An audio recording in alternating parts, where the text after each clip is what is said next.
Welcome, friends. Come on in and get comfortable for a while.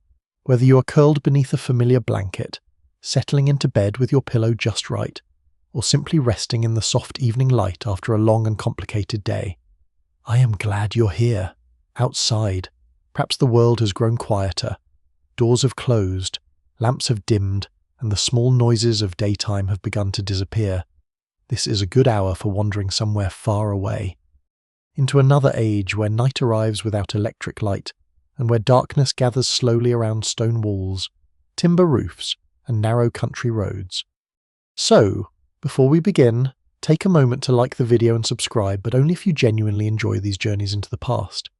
And let me know where you're listening from tonight, and what time it is where you are. For now, there is nothing else that needs your attention. The day can remain where it is. The room can become quieter, the blankets warmer, and the mind a little less hurried. Tonight, we are stepping back into the medieval world, not toward a battlefield or a coronation, but toward something quieter and, in its own way, almost as demanding. We are following the experience of a person invited to stay beneath a royal roof, where every gesture may be noticed, every silence may carry meaning, and where the rules that matter most are often the ones nobody has bothered to write down. The story begins far from the royal hall itself. It begins with a message. Across a muddy road bordered by bare hedges and winter fields, a mounted messenger approaches a manor house. His cloak is damp from mist. The horse beneath him is flecked with mud, and somewhere beyond the fields a church bell marks an hour that no one measures with complete precision.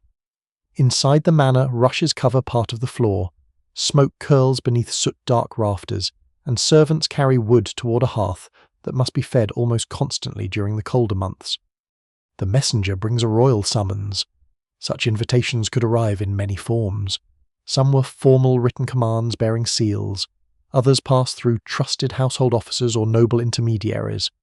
No one can quite agree whether every guest experienced these summonses with excitement, because surviving letters often reveal only what educated men and women thought appropriate to record. Yet an invitation from a king or queen was rarely treated casually.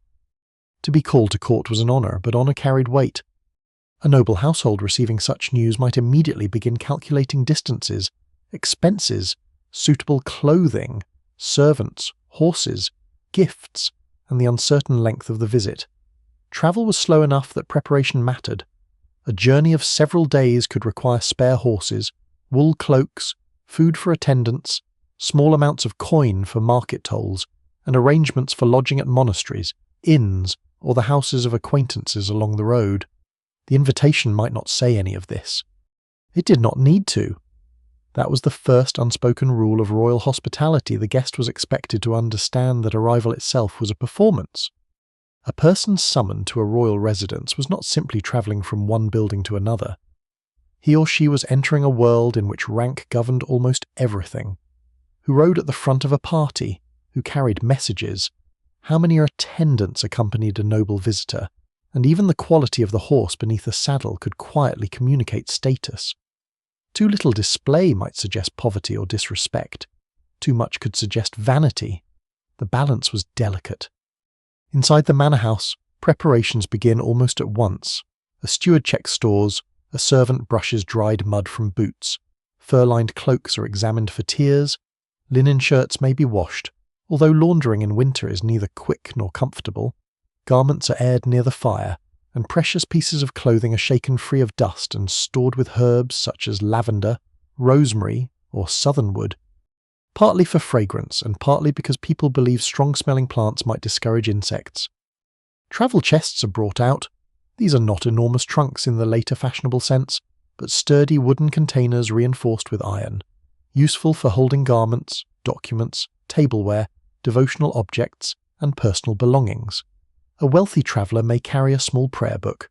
A pilgrim badge acquired on an earlier journey might remain pinned to a bag or cloak, both as a memory and as a sign of devotion. There are other concerns too. A royal guest is expected to arrive bearing something suitable, not always a spectacular treasure, but often a gift that acknowledges the host's generosity and rank. Fine cloth is valued, so are hunting birds, horses, wines, spices, crafted objects, and religious items. Some chroniclers claim that carefully chosen gifts could soften a difficult audience, Although the boundary between courtesy and influence was never perfectly clear, even before departure, etiquette has begun. The guest must consider who might already be at court. Rivals may be present, relatives may be waiting. Political alliances could shift between one visit and another. Royal households were not silent collections of rooms, but living communities filled with chamberlains, clerks, cooks, guards, chaplains, pages, laundresses, musicians, petitioners, ambassadors, and noble families watching one another with varying degrees of patience. And so preparations continue beneath the fading daylight. Outside, mist gathers over the fields. A cart creaks along the village road before disappearing beyond the churchyard wall. Somewhere in the manor kitchen, pottage thickens in an iron pot, while bread rests on a worn wooden board and ale is poured into simple cups. Evening comes early in winter, and the household moves closer to the hearth as beeswax candles are reserved for the wealthy rooms and cheaper tallow lights serve elsewhere. The royal summons rests safely among the guests' belongings. Perhaps its seal has already been examined several times. Perhaps the wording is surprisingly brief. What matters is what lies behind it. A medieval invitation rarely provides a handbook explaining how to behave once the gates open. There is no convenient list describing where to stand, when to bow, whom to address first, how long to remain silent, or when an offered cup must be accepted. Much of this knowledge passes through upbringing, observation, household instruction, and uncomfortable experience. Those who know the court understand that being invited is only the beginning. The guest must also know how to arrive. By the following morning, horses are saddled in the cold yard, leather straps are tightened, cloaks are fastened at the shoulder, servants secure chests and bundles while breath rises pale in the air. A church bell sounds across the fields, and somewhere beyond the manor walls the road waits beneath puddles, frost, and old wheel ruts. The royal residence may still be days away, yet the journey toward its rules has already begun. Before the horses travel far, before the castle towers appear through mist, there is another matter that must be settled with almost ceremonial care. A royal guest must decide what to wear. In the medieval world, clothing is never simply clothing. It is warmth, wealth, occupation, reputation, family connection, and public language woven together in wool, linen, silk, fur, and thread. A person approaching a royal household carries rank not only in letters and titles, but across the body itself. The cut of a sleeve, the quality of a lining, the brightness of a dye, and the width of a belt may all say something before the wearer has spoken a single word. For a guest invited to court, this creates an uncomfortable problem. The clothing must be good enough to honour the monarch, but not so extravagant that it appears to compete with royal magnificence. The distinction is rarely written down in simple terms. Some chroniclers claim that courtiers could recognise status almost instantly from fabric and ornament, while household accounts suggest that fashion changed quickly enough to make such judgments complicated. Even now, historians continue to debate exactly how strictly individual courts enforced certain expectations. What is clear is that appearance mattered deeply. Preparation begins in a chamber warmed as well as possible by a fire. A servant opens a wooden chest and lifts out folded garments. Linen lies closest to the body. Above it come layers of wool, perhaps a tunic or gown, then an outer garment suited to the season. In cold weather, fur lining may be essential rather than merely decorative. Squirrel, rabbit, lamb, and more expensive furs appear in clothing according to wealth and local custom. The finest garments may carry imported silk, intricate embroidery, or metal fastenings that catch the candlelight. The colours matter too. Medieval clothing is sometimes imagined as uniformly brown or grey, but wealthy wardrobes could be surprisingly vivid. Madder produces shades of red, woad gives blue, weld provides yellow, certain greens require combinations of dyes, and deep, consistent colours may be expensive because successful dyeing demands skill, repeated treatment, and good materials. A guest might therefore stand before several possibilities. A rich red gown could signal prosperity. A deep blue garment might appear dignified. Green could be fashionable in one setting and carry particular associations in another. Purple shades, although not always reserved in the absolute way later imagination suggests, could be costly and impressive. Yet too much magnificence presents risk. Across medieval Europe, Rulers and urban authorities sometimes issued sumptuary laws attempting to regulate who could wear particular fabrics, furs, jewels, or styles. Enforcement varied enormously, and no one can quite agree whether many such laws shaped ordinary behaviour as strongly as lawmakers intended. Still, their existence reveals something important. Clothing was understood as part of the social order. The wrong appearance could be interpreted almost like speaking out of turn. A prudent royal guest therefore dresses beautifully, but carefully. Jewellery receives similar attention. Rings may carry family stones or seals. Brooches fasten cloaks, chains, girdles, and decorated clasps can advertise wealth without requiring words. Devotional jewellery may include tiny crosses or images of saints. Some people carry protective objects as well, because medieval boundaries between ornament, devotion, medicine, and superstition are often soft. A small charm containing a prayer might be worn beneath clothing. Certain stones are believed to protect against illness or poison. Coral, particularly in later medieval Europe, acquires protective associations. Herbs might be tucked into a pouch, while amulets inscribed with sacred words are carried by people who see no contradiction between Christian devotion and inherited protective customs. The courtly guest may not discuss such objects openly, but they travel all the same. Grooming matters as much as clothing. Hair is brushed and arranged. Men may trim beards according to fashion. Women of elite households commonly cover or arrange their hair in ways appropriate to marital status, age, region, and period. Veils, nets, caps, and structured headdresses can transform the silhouette of the head as dramatically as clothing changes the body. Hands are examined because they will be visible at meals and greetings. Nails are cleaned, faces are washed, teeth may be rubbed with cloth or various powders.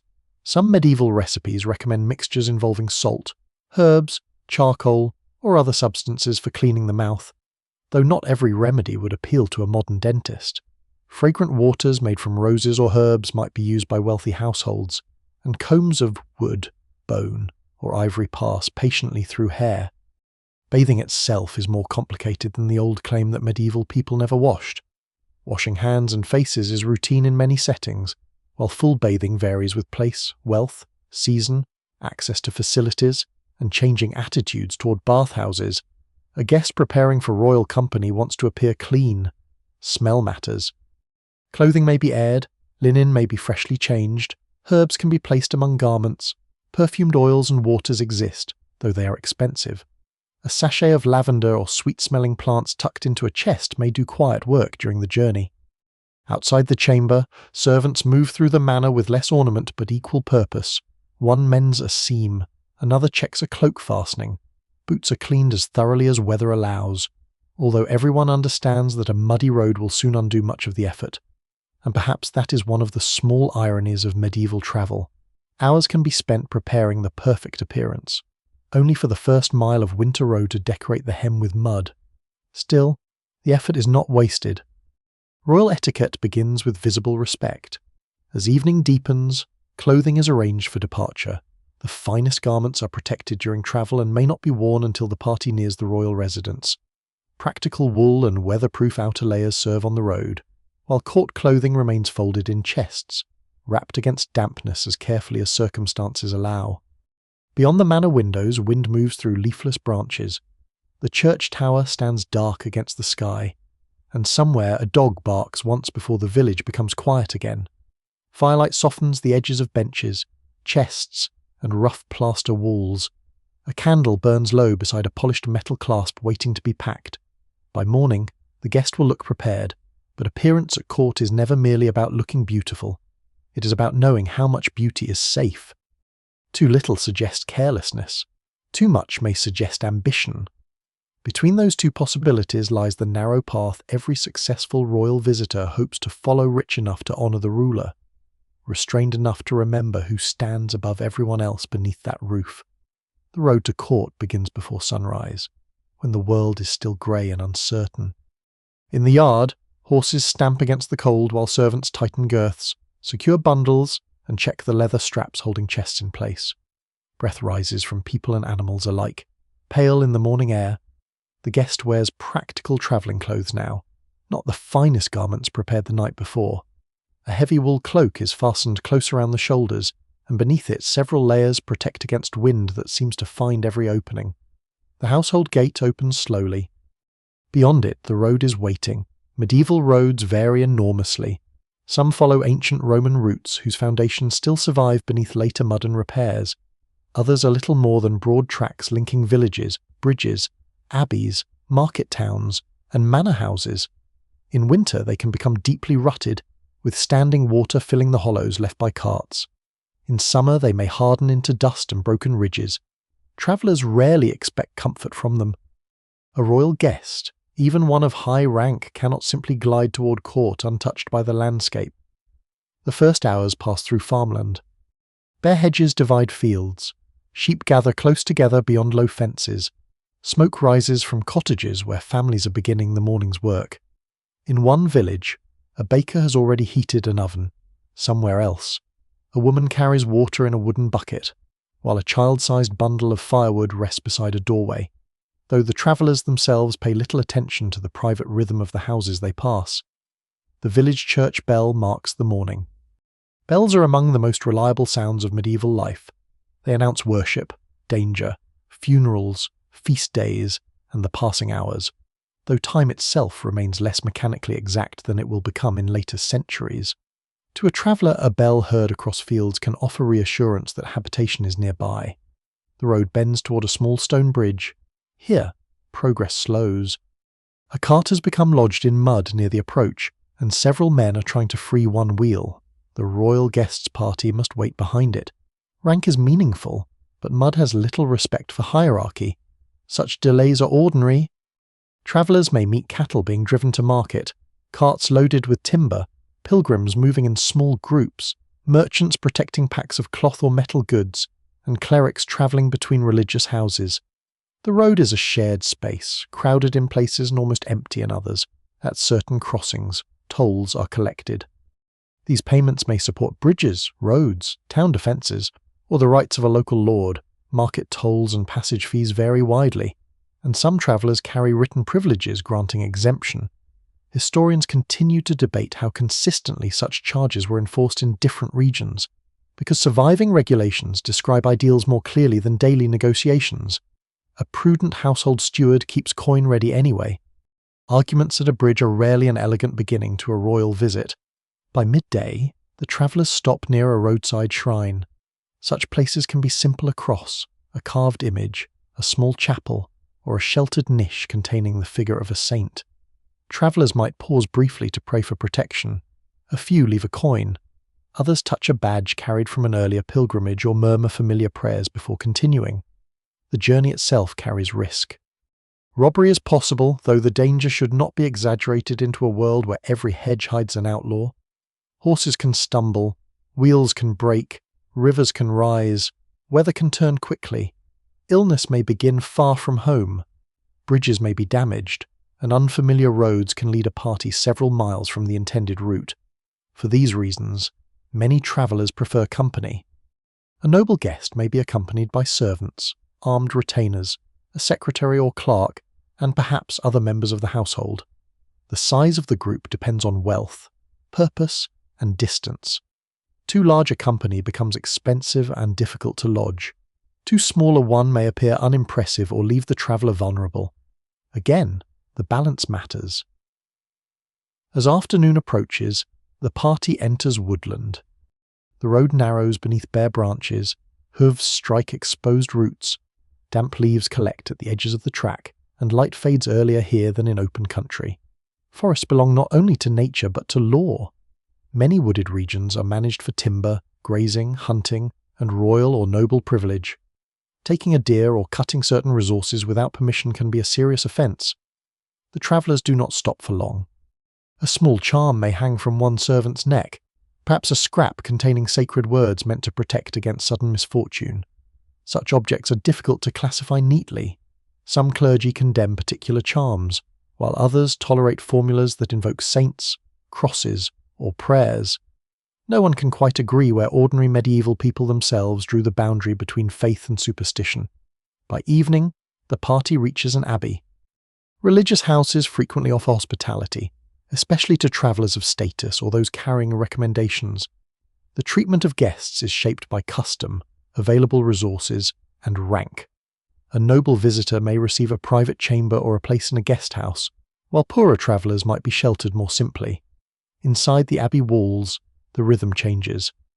Monastery bells divide the evening, cloaks are removed and hung where they may dry, boots are scraped clean, horses are led towards stables and given water and fodder. In a refectory or guest chamber, simple food may be served: bread, pottage, cheese, perhaps fish, if the day or season requires abstinence from meat.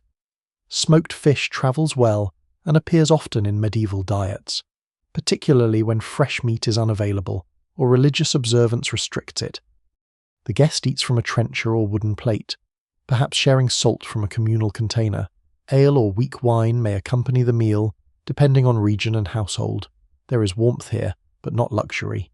The chamber may contain a bed, a bench, a chest, and a small fire if fortune allows. Wool blankets are valuable against the cold. Rushes or straw may soften parts of the floor. The smell of smoke, wax, damp cloth, and animals from nearby buildings is never entirely absent. Outside, darkness settles over the abbey fields. Rain begins quietly against the roof. Somewhere within the cloister, footsteps pass over stone, then fade. A bell sounds for one of the night offices, its tone spreading beyond the walls into the surrounding countryside. The royal guest lies beneath blankets and considers the remaining road. Tomorrow there will be more villages, more tolls, more mud, perhaps another river crossing, perhaps a night spent in a manor house belonging to an acquaintance. The journey is slow enough to create anticipation, and that anticipation has purpose. By travelling through ordinary settlements before entering court, the guest moves gradually from one world into another. The countryside is governed by familiar rhythm of ploughing, baking, prayer, livestock, markets, and weather. The royal household is governed by those things too, but there, every ordinary act will be watched more closely. For now, however, the road remains outside in the rain, disappearing into darkness beyond the abbey gate. The final morning on the road feels different from the others. There is still mud beneath the horses' hooves, still cold air moving across fields, still the familiar smell of damp wool and leather, but the travellers know that the royal residence is no longer a distant idea. Somewhere beyond the next rise, its towers may already be visible. As the party leaves the abbey, the bells sound behind them in the pale morning light. A monk closes the guest house door. Servants adjust straps on the baggage horses.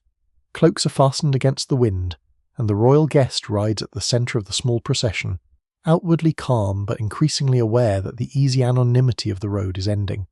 By midday, the landscape begins to change. More travellers appear. Carts carry sacks of grain, barrels of ale, bundles of firewood, and cages of poultry toward the royal household. Merchants move in the same direction, hoping to sell cloth, spices, metalwork, wax, or wine. Servants in recognizable livery pass quickly on horseback. A group of clerics rides ahead beneath dark wool cloaks. Then, through thinning mist, the castle appears. The sight is impressive, though perhaps not in the clean and romantic way later centuries often imagine. A major royal residence is surrounded by activity. Smoke rises from kitchens and workshops. Waste is carried away from service yards. Horses crowd outer areas. Dogs bark. Wheels grind over frozen ruts. Beyond the walls, small houses and stalls may gather around the approaches, serving people who depend economically on the court. The castle is less a silent fortress than a crowded organism, and before any visitor reaches its great hall, the gate must be crossed. Approaching a royal gate is an exercise in patience. The road narrows. Guards watch from above or from positions beside the entrance. The party slows while officials establish who has arrived and why. A royal summons may be shown. A servant or herald announces the visitor's identity, title, and household connections. The guest does not simply ride through because the destination is royal. Recognition matters. The gatekeeper is not merely a man opening a door. In many great households, control of entrances is part of a larger system of access. Porters, ushers, guards, chamber officers, and household servants form layers between the outside world and the ruler. Some surviving household ordinances describe these duties with remarkable precision, though historians still debate how closely daily practice followed written regulations during especially crowded visits. At the gate, weapons may become an issue. A nobleman commonly travels armed. A sword is part protection, part status, part normal dress for many men of rank. Yet carrying weapons into the ruler's immediate presence is another matter entirely. Customs vary by period and court, but guests may be expected to surrender certain weapons, leave armed retainers outside particular rooms, or demonstrate that they come peacefully. No one wishes to be the visitor whose spear causes unnecessary discussion at the king's doorway. The party dismounts. Grooms and stable servants step forward to take horses. This alone requires trust. A fine horse may be one of the most valuable possessions a guest owns, and its care communicates respect. Saddles, bridles, and riding equipment are removed or secured. Animals are led toward crowded stables where hay, oats, water, and labour are constantly needed. The smell of the stableyard is powerful damp straw, horse sweat, manure, leather, smoke, and cold air. Nearby, servants begin unloading the guests' baggage, chests are counted, bundles are checked. Anything valuable must remain under the supervision of trusted household servants. Medieval locks exist, but security often depends as much on people as on metal. A chest may be bound with iron and closed with a key, yet a guest still wants a familiar servant nearby, especially when jewellery, letters, seals, or fine clothing are inside. There is a lesser-known practical habit associated with travel and lodging. Some travellers place personal seals, tied cords, or distinctive knots on containers so that interference might be noticed. Practices differed greatly, and surviving evidence is uneven, but the principle is simple. In a crowded household, knowing whether something has been opened can be as important as locking it. The royal guest now faces another quiet rule. Not all servants may enter. A noble traveller might arrive with several attendants, but the royal household already contains hundreds of mouths, beds, duties, and rival claims upon space. The size of an allowed retinue can therefore be limited. Some servants are directed toward kitchens, stables, outer lodgings, or nearby inns. Others remain close to their master or mistress. This separation can be uncomfortable. On the road, familiar servants control almost everything: clothing, food, bedding, horses, messages. Inside the royal residence, the monarch's household begins taking over. A chamber official approaches. Introductions occur carefully. Names and titles are exchanged through formula and custom. The guest may be greeted by someone far below the monarch in rank but extremely important to the visit. A chamberlain or usher can determine where a visitor waits, sleeps, eats, and when access to the ruler becomes possible. Wise guests treat such people with courtesy. A careless visitor might imagine that only kings and queens matter at court. In reality, those who control doors often matter nearly as much. The party moves through the gateway. The sound changes immediately. Hooves strike stone, voices echo against walls. Somewhere nearby, a blacksmith works at a forge. Kitchen servants carry baskets through a passage. A boy-sized page would ordinarily be common in such households, though many serving roles are filled by adolescents or young adults.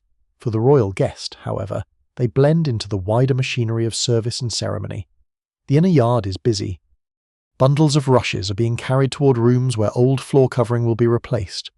Rushes can trap dirt and smells when neglected, but fresh rushes mixed with sweet herbs may soften a stone floor and improve the scent of a chamber. Rosemary, lavender, mint, or meadowsweet might be scattered among them where available. The guest notices little things: a servant carrying beeswax candles toward an upper chamber, a cook's assistant crossing with a basket of onions, a priest disappearing through a chapel doorway, 2 guards speaking quietly beside an oak door reinforced with iron straps. Above them, banners move in the wind. The castle is grand, but it is also deeply practical. Someone must carry water. Someone must empty waste. Someone must keep fires alive. Someone must count stores of flour, salt, wine, and oats.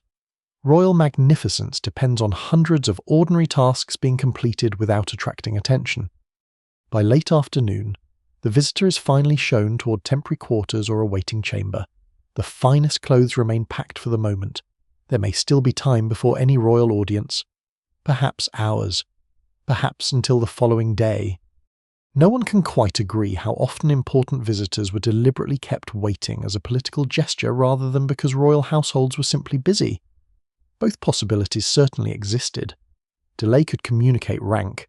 It could also mean the king was hunting, hearing petitions, attending chapel, dining, resting, or dealing with another guest. Outside, the light begins to fade. A bell sounds from the chapel. Firelight appears in windows along the inner court, and servants move more quickly as evening approaches. The gates behind the guest remain open for a little longer, admitting one last cart before darkness makes travel less desirable. The journey is over, but arrival is not the same as acceptance. The guest has passed beneath the royal gate, surrendered the road to stable hands and servants, and entered a world where doors now matter more than distance. Somewhere beyond several of those doors sits the monarch, and before the visitor is allowed to stand in that presence, there will be waiting. Waiting at court is not empty time. To the modern eye, a visitor sitting for an hour in an antechamber might appear to be doing nothing at all. Yet in a royal household, waiting can be one of the most revealing parts of the visit. It is here, before the king or queen has even appeared, that a guest learns who possesses influence, who is permitted to approach certain doors, whose name causes servants to move quickly, and whose presence can be ignored for an uncomfortable length of time. The chamber into which the visitor is shown is neither private nor entirely public. It may contain benches set against plastered walls, a heavy chest, perhaps a table covered with cloth, and a hearth where logs settle slowly into embers. Fresh rushes soften the stone floor beneath the boots. In a wealthier room, woven hangings reduce draughts and make bare walls less severe. Beeswax candles burn more cleanly than tallow and are favoured in important spaces, though daylight remains precious and is used whenever possible. The guest sits, then the guest watches. A royal household is arranged through layers of access. The farther a person moves toward the monarch's private chambers, the more important permission becomes. Great halls may accommodate large numbers of people, but inner chambers belong to a narrower circle. A nobleman who can walk freely through one doorway may have to wait outside the next. An ambassador with impressive letters may discover that a familiar household officer can reach the ruler more easily than he can. The system is rarely simple. Court ordinances sometimes describe who may enter particular rooms and under what conditions, yet practice changes with monarchs, circumstances, illness, war, family relationships, and personal favour. No one can quite agree how consistently every regulation was followed, especially during crowded festivals when noble households, clergy, petitioners, musicians, messengers, and foreign visitors all competed for attention. What remains constant is the importance of proximity. To stand near the ruler is itself a privilege. The guest therefore learns not to wander. An unfamiliar corridor may lead toward private chambers, service rooms, chapel passages, or spaces reserved for members of the royal family. A visitor who enters where he has not been invited risks appearing foolish at best and suspicious at worst. Even curiosity must be disciplined, so he waits where he has been placed. An usher occasionally crosses the room. The role sounds modest, but an experienced usher understands the geography of power. He knows who belongs where, which visitors are expected, and when a door may open, he may quietly arrange people according to precedence, making sure that a duke does not stand behind a lesser knight, or that an ambassador is received according to diplomatic expectation. Rank can determine almost everything about waiting. The highest guests may be brought forward quickly or given comfortable chambers. Lesser visitors remain farther away. Petitioners may stand for long periods in halls or passages, hoping to attract the attention of someone capable of carrying their request inward. Some never reach the monarch at all. They rely instead on intermediaries. A chamberlain, secretary, confessor, royal relative, favourite courtier, or trusted household servant may carry a message. This creates another unwritten rule. A wise guest does not despise those who stand between himself and the throne. A polite word to an usher may be remembered, so may an insult. There is no need for open bribery, although gifts and favours circulate through medieval households in ways that can seem difficult to separate from ordinary generosity. A small token to a servant after good service may be entirely customary. A more calculated gift intended to secure access could be regarded differently. Those who recorded court life never fully agreed where courtesy ended and corruption began.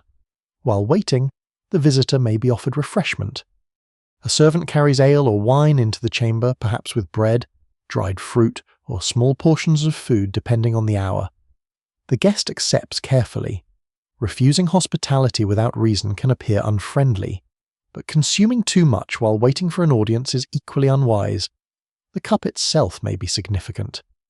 Wealthy households possess vessels of silver, pewter, glass, wood, or ceramic, each carrying different associations of status.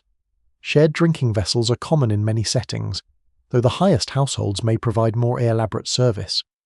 Hand-washing also plays a role in courtly cleanliness. Before important meals, water may be poured over the hands from a ewer into a basin. Scented water containing herbs or rose petals can appear in elite contexts. Clean hands are associated not only with hygiene but with refinement and proper conduct. For the waiting guest, however, there is little to do with his hands except keep them still. Conversation begins quietly among those sharing the chamber. A visiting knight may speak with another nobleman about road conditions. Someone mentions that a bridge has washed out beyond a market town. Another talks of hunting weather. A cleric exchanges restrained words with a household officer. Political matters are approached cautiously. Walls do not literally listen, but servants do. Medieval courts contain remarkably effective networks of information. A careless remark in an outer chamber can reach someone important before supper. Gossip travels through kitchens, stables, laundries, guard rooms, and private chambers with impressive speed. A guest who hopes to survive court gracefully learns early that silence can be useful. Even casual comments about clothing, marriages, royal health, succession, taxation, or military plans might be repeated without their original tone. A harmless observation can become sharper with each retelling. The safest conversation is often ordinary. The weather, the road, a saint's feast, a horse, perhaps a recent pilgrimage. The guest may carry a pilgrim badge stitched to a travelling bag, a small pewter image from Canterbury, Santiago, Rome, or another shrine. Such badges can serve as devotional souvenirs and visible evidence of a journey. Some are later cast into rivers or buried, perhaps as offerings or for reasons historians still debate. Time moves slowly. There are no clocks on every wall. Bells provide structure instead. A chapel bell sounds. Somewhere beyond the chamber, doors open and close, footsteps cross the passage, servants bring more wood to the hearth, light changes across the narrow windows as afternoon turns toward evening. The guest begins to understand that waiting is itself a test of temperament. Impatience is dangerous because the monarch owes no visitor punctuality in the modern sense. The king may be hearing legal matters, receiving messengers, praying, eating, dressing, resting, or speaking privately with advisers. The queen may be attending household business, receiving women of her chamber, arranging patronage, or dealing with family concerns. Demanding immediate access would suggest that the visitor considers his own time more valuable than the ruler's. That is not a message anyone sensible wishes to send. There is another subtle concern. The guest must appear attentive without looking anxious. Too much pacing seems restless. Repeatedly questioning servants seems presumptuous. Falling asleep on a bench would hardly improve matters, though after several days on muddy roads the temptation may be understandable. A courtier experienced in such rituals develops the art of stillness. He watches, he listens, he waits. Evening gathers gradually outside the narrow windows. Wind moves against the castle walls, and in the courtyard below, stable boys lead horses beneath covered shelter. Smoke rises from kitchen chimneys. Somewhere in the distance, another bell rolls across roofs and towers before fading into the darkening countryside. Inside, candles are lit one by one. Their flames reflect in polished metal and along the edges of wooden furniture worn smooth by years of the use. Then something changes. An usher who has passed several times without speaking now approaches directly. The room becomes quieter. A door farther down the passage has opened. The guest rises, straightens his clothing, and checks almost unconsciously that everything sits as it should. After hours of waiting, the moment has arrived with very little warning. From here onward, even the position of the body will matter. The guest follows the usher through the doorway. What comes next may last only a few minutes, yet almost every movement has meaning. The corridor is warmer than the outer chamber. Tapestries hang along the walls, partly decorative and partly useful against draughts that creep through stone. Candle flames move gently whenever a door opens. Beneath the guests' feet, rushes give softly over the floor, carrying the faint scent of dried herbs mixed among them. Somewhere beyond the walls, servants are preparing the evening meal, and the smell of roasting meat drifts faintly through passages otherwise occupied by wax, wood smoke, damp wool and stone. Ahead lies the royal presence. The visitor has spent years, perhaps an entire lifetime, learning what to do at such a moment. Much of medieval etiquette is physical. The body itself acknowledges hierarchy. A guest may bow, incline the head, bend a knee, kneel fully, or perform some combination depending on rank, region, period, and circumstance. Customs vary so widely that no single gesture applies neatly to every medieval court. Even now, historians continue to debate how formal certain ceremonies became at particular moments, because descriptions often survive most clearly for exceptional occasions rather than ordinary audiences. Yet everyone understands the principle. The ruler receives greater honour than those around him. The guest enters slowly. A monarch may be seated beneath a canopy or in a chair positioned to emphasize status. He may also be standing, walking, or receiving people in a smaller chamber rather than on anything resembling the later image of a permanent throne room. Medieval kingship travels. Courts move between residences. A royal audience might occur in a great hall one week, and in a chamber overlooking a muddy courtyard the next. The setting changes. The hierarchy does not. The guest stops at an appropriate distance and offers the expected reverence. The most difficult part is often knowing how much. A great prince who grovels excessively might appear theatrical or insecure. A lesser noble who gives too little acknowledgement risks appearing arrogant. Foreign ambassadors face particular difficulty because the customs of one court may differ from another. A gesture considered respectful at home can appear insufficient elsewhere. For that reason, experienced visitors watch others closely. Observation is a form of education. A newcomer notices who kneels and who remains standing. He notices whether noblemen remove hats, how close they approach, and whether they wait to be addressed before speaking. A person familiar with the household may give tiny signals: stop here, step forward now, rise.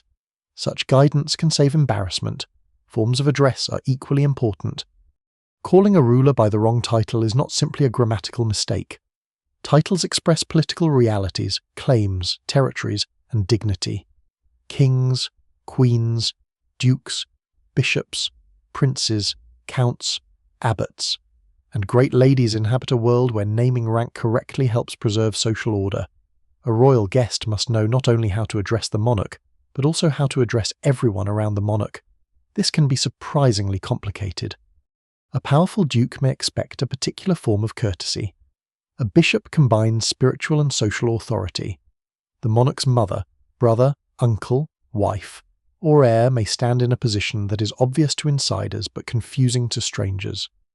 The guest who understands these relationships moves through court more safely than the person who knows only official titles. Precedence matters especially when people gather. Who walks first? Who enters first? Who sits closest? Who receives a better chair? Who is served before whom? Such details can produce genuine resentment. Medieval people do not always separate symbolic rank from practical privilege.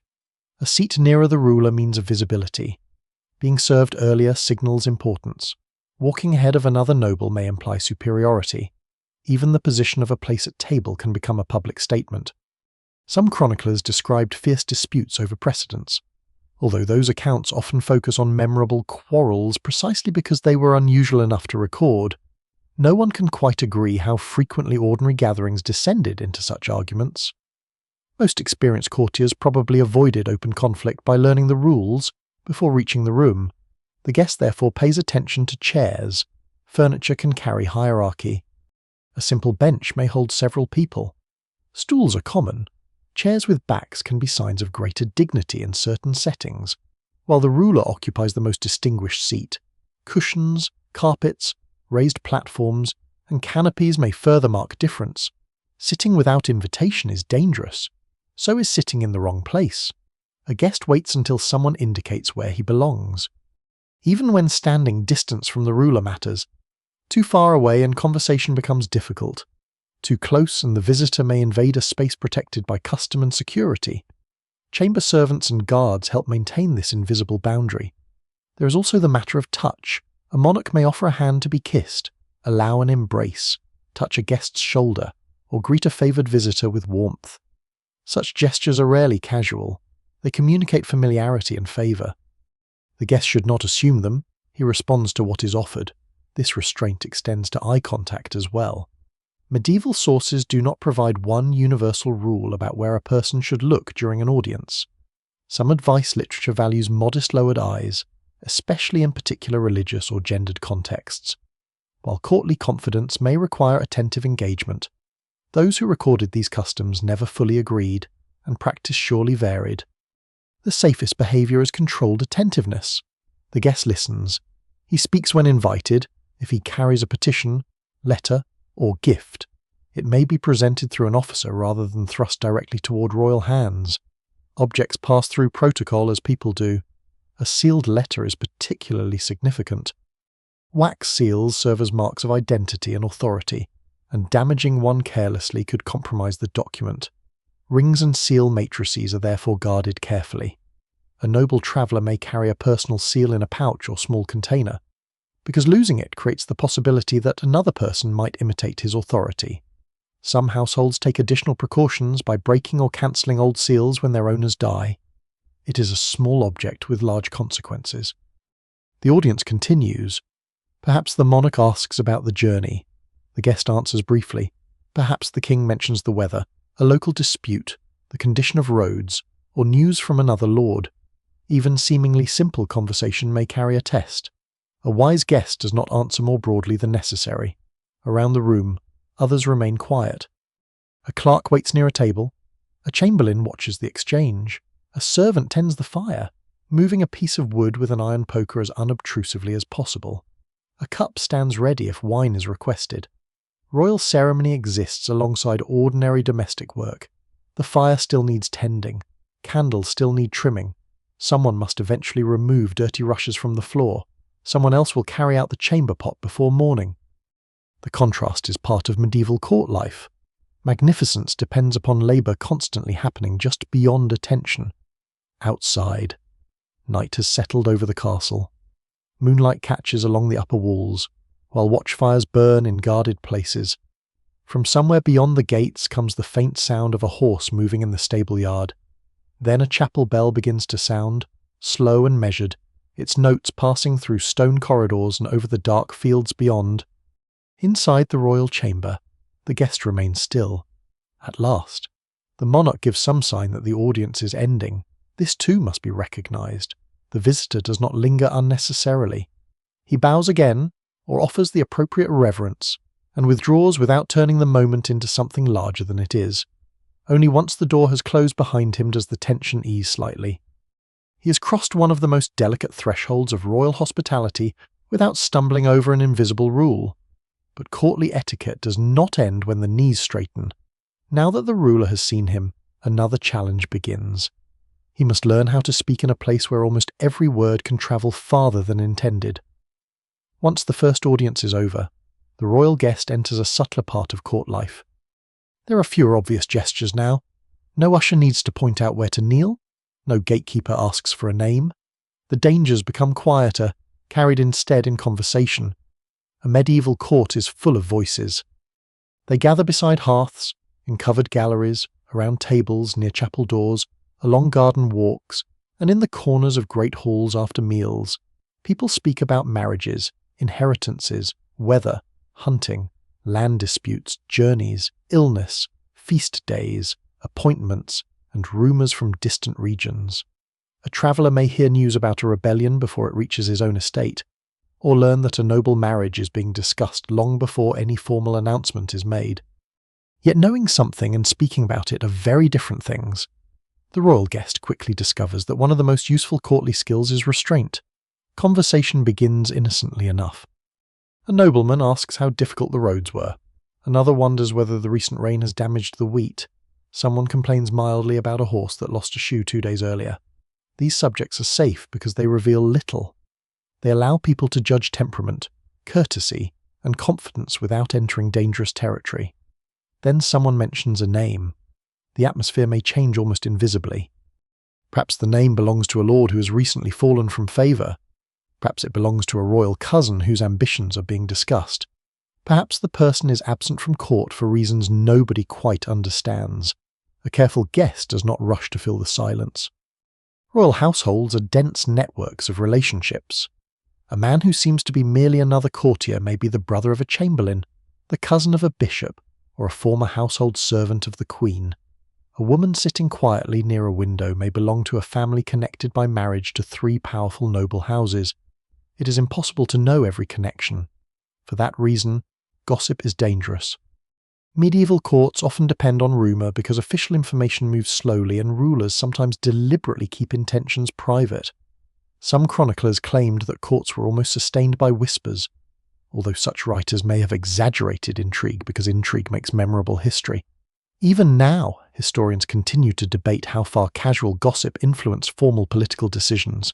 Still, reputations could be damaged through words alone. The guest therefore learns to answer without committing too much. If someone criticises a royal advisor, a neutral response is safer than agreement. If someone praises a military campaign, approval may be appropriate, but excessive enthusiasm could imply political positioning. If conversation turns to taxation, succession, or disputed inheritance, silence may become the most elegant contribution available. There is also the question of humour. A clever remark can make a guest welcome company. Courtly societies value wit, storytelling, music, and verbal skill.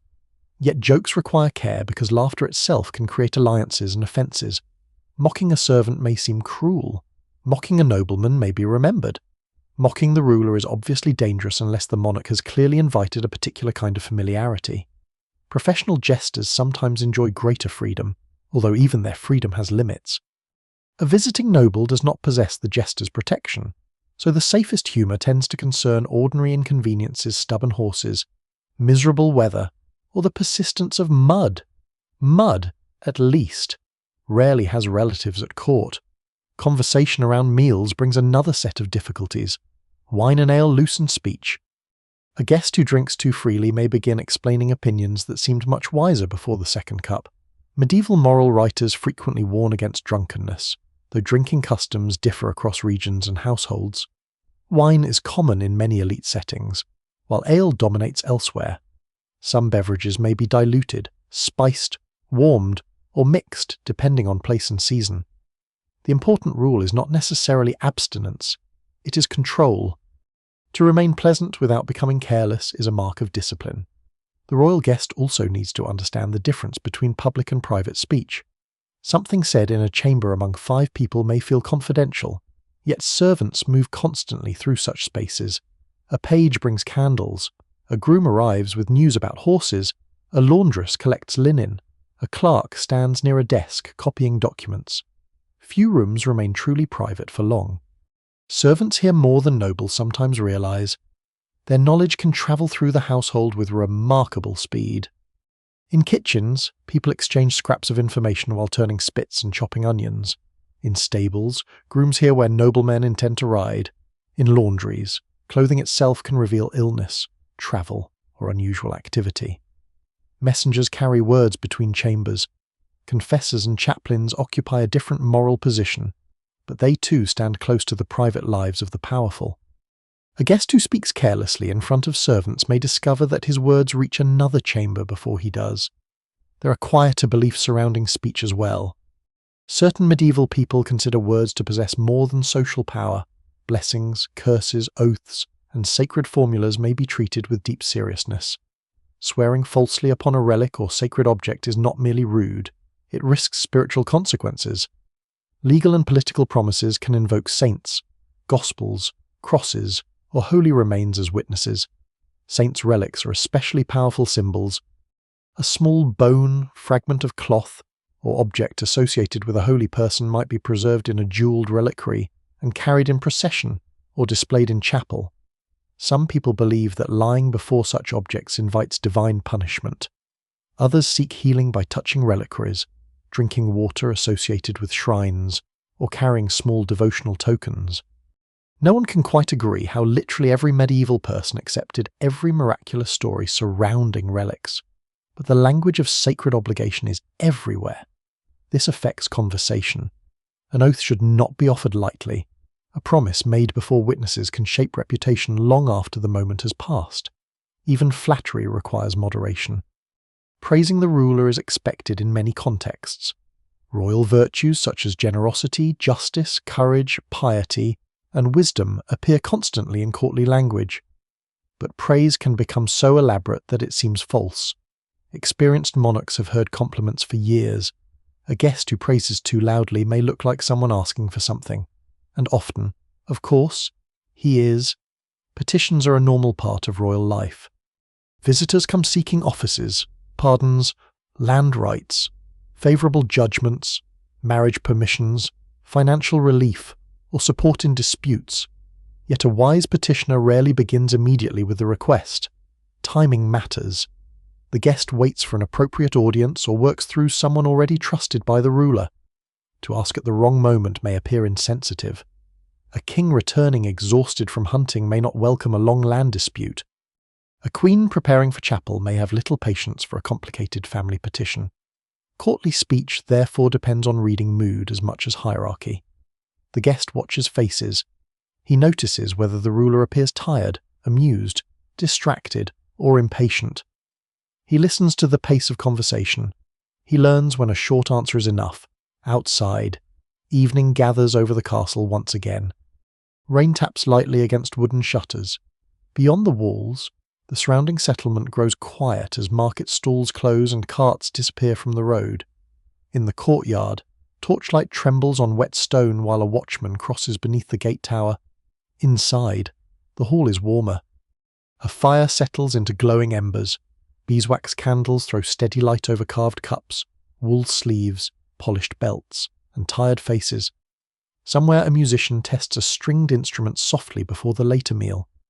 The guest speaks less now than he did when the evening began, not because he has nothing to say, because he has begun to understand the value of choosing each word.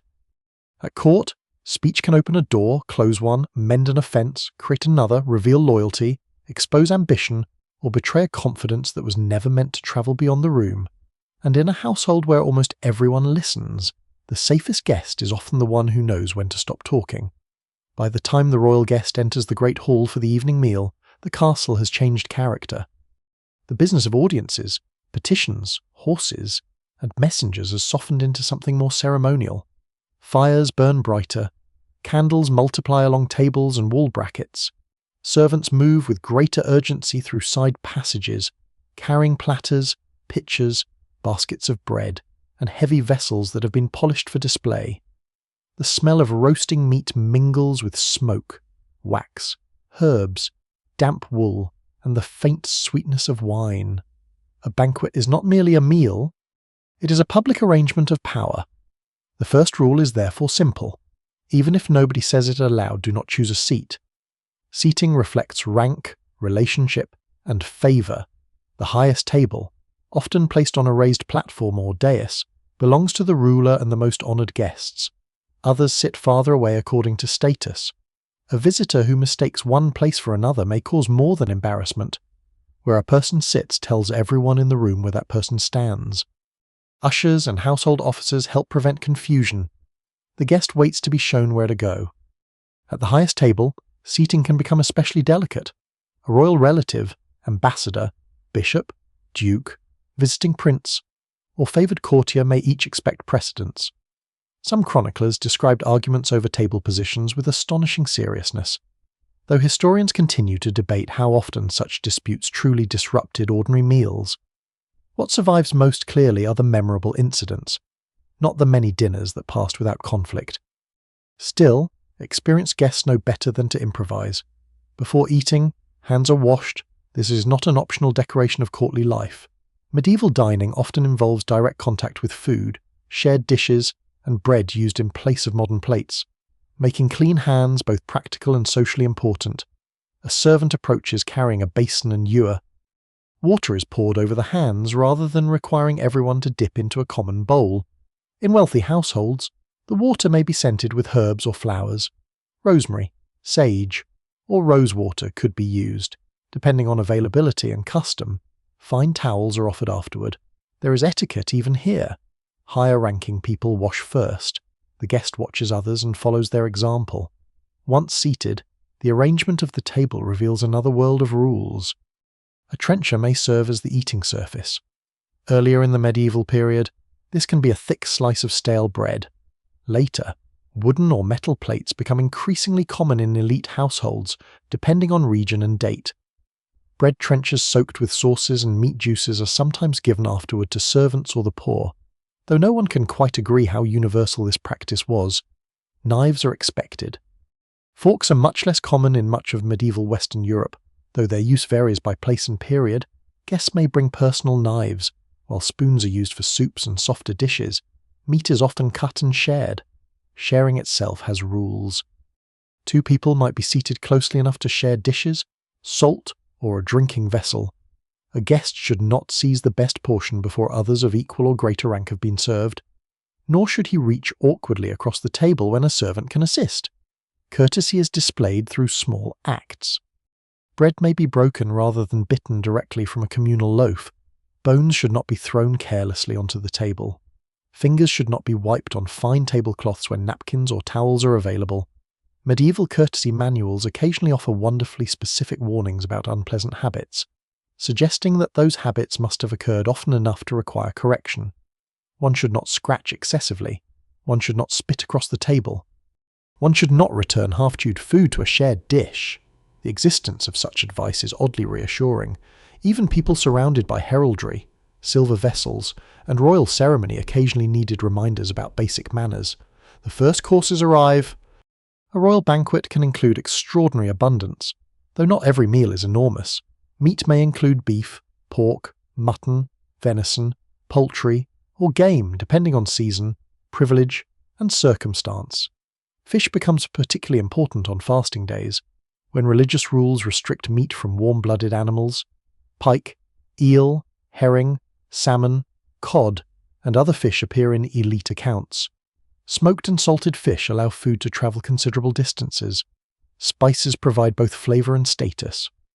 Pepper, cinnamon, ginger, cloves, saffron, and other imported ingredients are expensive enough to display wealth. Contrary to an old myth, spices are not simply used to disguise rotten meat. A royal household with access to fresh supplies has little reason to deliberately serve spoiled food to important guests. Sauces may combine sweet and savory flavors that feel unfamiliar to later tastes. Meat can be served with fruit, vinegar, wine, breadcrumbs, and spices. Almond milk is common in many elite recipes, particularly useful on fasting days because it provides richness without dairy. The guest tastes what is offered. Refusing food without explanation can imply criticism of the host. That does not mean every dish must be eaten enthusiastically. Courtly restraint applies here too. A visitor may take modest portions, especially when multiple courses are expected. Eating too eagerly suggests greed. Eating almost nothing may suggest distrust, and distrust around royal food can be especially sensitive. Medieval courts live with fears of poisoning, though the true frequency of deliberate poisoning is difficult to establish. Some rulers employ tasters or require servants to handle food according to careful procedures. Certain stones, cups, or objects are believed to detect or resist poison.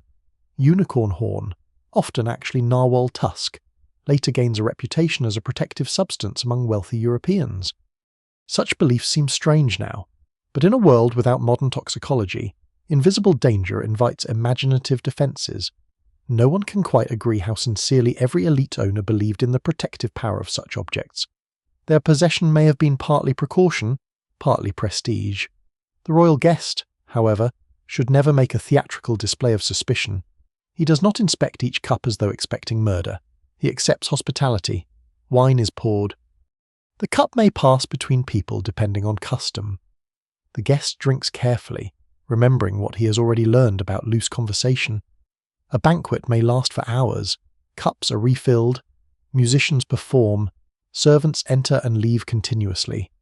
To become drunk early in the evening is to surrender control in the most public room in the castle. The safest guest drinks slowly. Conversation grows warmer around the tables. The hall fills with layered sound knives against trenchers, benches shifting, dogs moving beneath tables, servants calling quietly to one another, musicians playing from one end of the room. Dogs themselves are familiar features of elite households. Hunting dogs can be valuable animals, though feeding them scraps at formal meals may be discouraged. Courtesy texts sometimes warn diners not to place greasy fingers into shared dishes or feed animals from the table in ways that disturb others. Again, the written rule probably exists because temptation exists.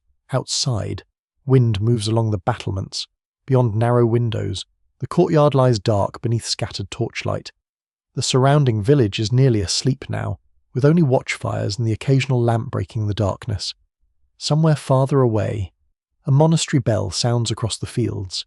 Inside, the banquet continues beneath warm candlelight. Platters arrive and disappear. The guest learns that a royal meal is not survived through appetite alone. He must know when to eat, how much to drink, where to look, whom to serve first, when to speak, and when to allow silence to pass. Even a piece of bread can carry etiquette. Even a cup can carry risk. And before the final dishes leave the hall, the guest has begun to understand that royal hospitality is generous precisely because it is never casual. When the last dishes have been cleared and the great hall begins to empty, another part of royal hospitality quietly comes into view. The banquet has displayed the ruler's wealth through food, servants, music, candles, and the careful ordering of rank. Yet hospitality does not end when the table is cleared. In a medieval court, relationships are often reinforced through objects. A gift can say thank you, it can say remember me, it can say I am loyal. And sometimes, without anyone admitting it openly, it can say I hope you will grant me something in return. The royal guest understands this before arriving. Somewhere among the chests carried through the castle gate rests an object chosen especially for presentation. It may have travelled for days wrapped in cloth, protected from rain, dust, and careless hands. The difficulty is not simply choosing something valuable, it must be appropriate. A gift that is too small may seem insulting. A gift that is overwhelmingly expensive may create discomfort or suspicion. Something magnificent enough to impress another noble might be dangerously extravagant when offered to a monarch who is expected to remain the greatest giver in the room. Royal generosity is part of kingship. A successful ruler rewards service, honours allies, entertains visitors, supports religious houses, and distributes gifts at politically meaningful moments. Guests therefore enter an exchange already shaped by hierarchy. Ideally, the monarch gives more splendidly than those beneath him. A visitor should not appear to challenge that pattern. Among the safest gifts are fine textiles. Cloth is enormously valuable in medieval society. A length of rich silk, velvet, damask, or finely woven wool can become clothing, furnishing, ceremonial display, or another gift later. Imported fabrics carry the prestige of distant trade routes. Some silks have crossed seas and mountains before reaching a royal wardrobe. Their colours can be remarkable. Deep crimson, bright blue, rich green, and cloth embroidered with gold or silver thread all communicate wealth before anyone asks what they cost. The guest might also bring jewellery, decorated vessels, fine books, religious objects, hunting equipment, or rare foods. Horses are especially impressive gifts. A well-bred riding horse combines usefulness, beauty, and status. Presenting one to a ruler is not like handing over a small package after supper. Grooms must lead the animal forward, its condition is inspected. Saddle and harness may themselves be richly decorated. A hunting bird can carry similar prestige. Falcons and hawks are prized, trained carefully, and associated strongly with elite life. Some birds travel remarkable distances through diplomatic networks. A particularly fine falcon may serve as an offering between rulers, and its value lies partly in the labour required to capture, transport, and train it. No one can quite agree how frequently such gifts were motivated by genuine friendship rather than political calculation. Medieval sources often describe generosity in idealized language, while account books reveal a world in which gifts and favours repeatedly appear close together. The distinction between generosity and expectation can become very thin. Suppose a visiting lord needs royal confirmation of a disputed inheritance. He brings a silver cup.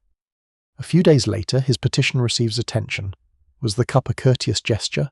Was it influence? Was it something closer to payment? Those living at court may not always separate these possibilities as sharply as a modern observer might. Gift exchange is woven deeply into social relationships. Giving establishes obligation, gratitude, loyalty, and memory. Refusing a gift can itself carry meaning. That creates another unspoken rule.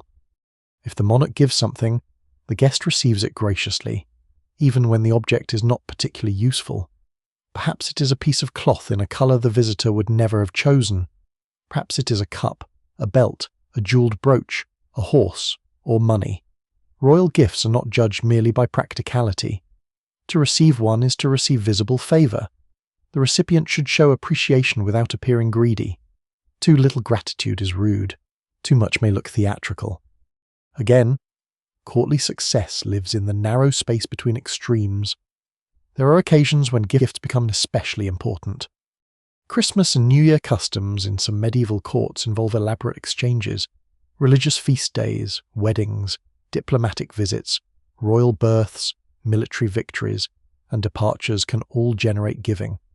The precise traditions vary enormously across regions and centuries, and historians continue to debate how widely certain court customs were copied beyond a few famous households. Yet seasonal gift-giving is well documented in many elite circles. A guest staying through a major feast cannot simply pretend the custom does not exist. Servants may receive gifts too. This is one of the quieter parts of court life. A visiting noble might reward a groom who cared especially well for a horse, a messenger who carried letters efficiently, or a household servant who provided excellent attendance. Such payments are sometimes called gratuities or rewards, and they help maintain relationships beyond formal rank. The amount matters. A generous gift to a servant shows courtesy. An unusually large gift to someone with direct access to the monarch can attract questions. A chamber officer, secretary, or keeper of a private door may be useful to know, but the guest must not appear to be purchasing influence too openly. Royal households are filled with observers. Money given discreetly is still noticed surprisingly often. Even servants have networks of loyalty. One man may owe advancement to a chamberlain. Another may be related to someone in the Queen's household. A groom may carry information to a noble patron. The seemingly insignificant person receiving a coin in a corridor may therefore be much less insignificant than expected. There are stranger gifts as well. Relics occasionally pass between rulers and nobles. A fragment believed to come from the true cross, a bone associated with a saint, or cloth connected to a holy shrine can carry spiritual value far beyond the material from which it is made. Such objects might be enclosed in silver, gold, crystal, or enamel. For a deeply religious recipient, the gift promises prestige and protection. Some people believe relics can heal illness, safeguard travelers, assist childbirth, or defend a household against misfortune. Others may approach individual claims with more caution than surviving devotional writing suggests. Those who recorded miraculous stories rarely tell us how skeptical ordinary courtiers could be in private. Still, no guest casually dismisses a sacred gift. To mock a relic would risk offending both the giver and the saint associated with it. Food can also become ceremonial generosity. Spices, preserved fruits, sugar, wine, and rare delicacies may be presented in quantities that demonstrate access to distant markets. Sugar, for much of the medieval period, is a costly luxury treated almost as a spice or medicinal substance rather than an ordinary kitchen ingredient. Physicians and household recipe collections may recommend sweet preparations for digestion or various ailments. Whether they work is another question. But a beautifully prepared box of costly sweets can be both food and status. Late in the evening, the royal guest returns to his chamber. A servant has already placed another log on the fire. The room remains cold near the walls, and a wool blanket lies folded at the foot of the bed. On a small table rests a cup and a jug of ale. Beside them lies a newly delivered object. Perhaps it is a length of fine cloth sent by the royal household. Perhaps a small silver vessel. Perhaps something simpler, accompanied only by a message that the king was pleased with the visit. The guest studies it in the candlelight. Outside, the castle has become quieter. Wind passes along the battlements. From the distant chapel comes the final fading note of a bell. Somewhere below, a groom checks the horses before sleeping, and in the kitchen servants scrape tables and bank the fires for the night. The gift on the table seems still and harmless, yet it carries something invisible with it: favour, obligation, memory, perhaps expectation. In the medieval court, generosity is rarely empty. A wise guest knows that every gift received may become part of a relationship that continues long after the candles have burned down. And by morning, even gratitude will have rules. Night inside a royal residence is not as private as it seems. Once the doors of the Great Hall have closed and the final cups have been cleared away, the guest is shown toward the chamber assigned for sleeping. The corridor is quieter now, but not silent. Servants still move between rooms carrying candles, hot water, folded linen, and messages that could not wait until morning. Somewhere below, kitchen fires are being banked beneath ash. In the stable yard, horses shift against wooden partitions. A watchman crosses the outer court with a lantern held low against the wind. The guest chamber may be comfortable by medieval standards. Comfort, however, is relative. Stone walls hold cold stubbornly. Even with a hearth burning, the air near the windows can remain sharp. Thick tapestries or woven hangings help reduce drafts, and wooden shutters may be closed against the night, but warmth is difficult to trap in a large castle room. The bed stands as the chamber's most important piece of furniture. For wealthy households, it may be impressive: a wooden frame, curtains, embroidered coverings, feather mattresses, linen sheets, and layers of wool blankets. Curtains are practical as well as decorative. Drawn around the bed, they create a smaller pocket of warmer air and offer some sense of separation from the rest of the room. That separation should not be mistaken for solitude. A royal guest rarely expects the kind of privacy considered normal in later centuries. Servants may sleep nearby. An attendant might rest on a pallet or mattress beside the bed. In some households, several people occupy the same chamber. Pages, guards, ladies in waiting, or personal servants may remain within calling distance depending on the guest's rank and sex. Even prestigious people sleep surrounded by other lives. Sharing beds is also far less unusual than it would become later. Travellers, relatives, servants, and even guests of respectable status may sometimes share sleeping space when rooms are limited. The practice does not necessarily carry the intimate meaning a modern listener might assume. Beds are expensive, warmth is valuable, space is finite. A large royal household may contain hundreds of people during important gatherings, and every visiting noble may arrive with attendants of their own. Not everyone receives a private chamber. The hierarchy of sleeping arrangements becomes another form of etiquette. A highly honoured visitor may receive a fine bed close to important rooms. A lesser guest might be placed farther away, perhaps in a chamber shared with others. Servants could sleep on pallets, benches, straw-filled mattresses, or wherever household arrangements permitted. Where a person sleeps therefore says something about status. So does the quality of the bedding. Feather mattresses are valuable. Wool blankets can be costly. Fine linen sheets indicate wealth and careful household management. In less comfortable spaces, straw or flock-filled mattresses may be used, and sleeping surfaces can be far firmer than later expectations suggest. Before getting into bed, the guest prepares for the night. Clothing is removed with assistance if rank permits. Outer garments are hung or folded carefully. Damp items may be placed where the hearth can dry them. Shoes are positioned near the bed rather than scattered across the floor. A nightshirt might be worn, though sleeping customs vary by time, place, and personal habit. Then there is the chamber pot. It is one of the least glamorous but most necessary objects in a medieval bedroom. Leaving the chamber during darkness can be inconvenient and unsafe. Staircases may be narrow. Corridors are poorly lit. Floors can be uneven. A guest who needs relief during the night would rather use a pottery or metal vessel kept discreetly nearby than wander half awake through a castle. Servants empty such vessels later. Royal magnificence depends on someone doing that work every morning. Some chambers may also have access to a garderobe, a small latrine built into the wall, often positioned so waste falls into a pit or external shaft.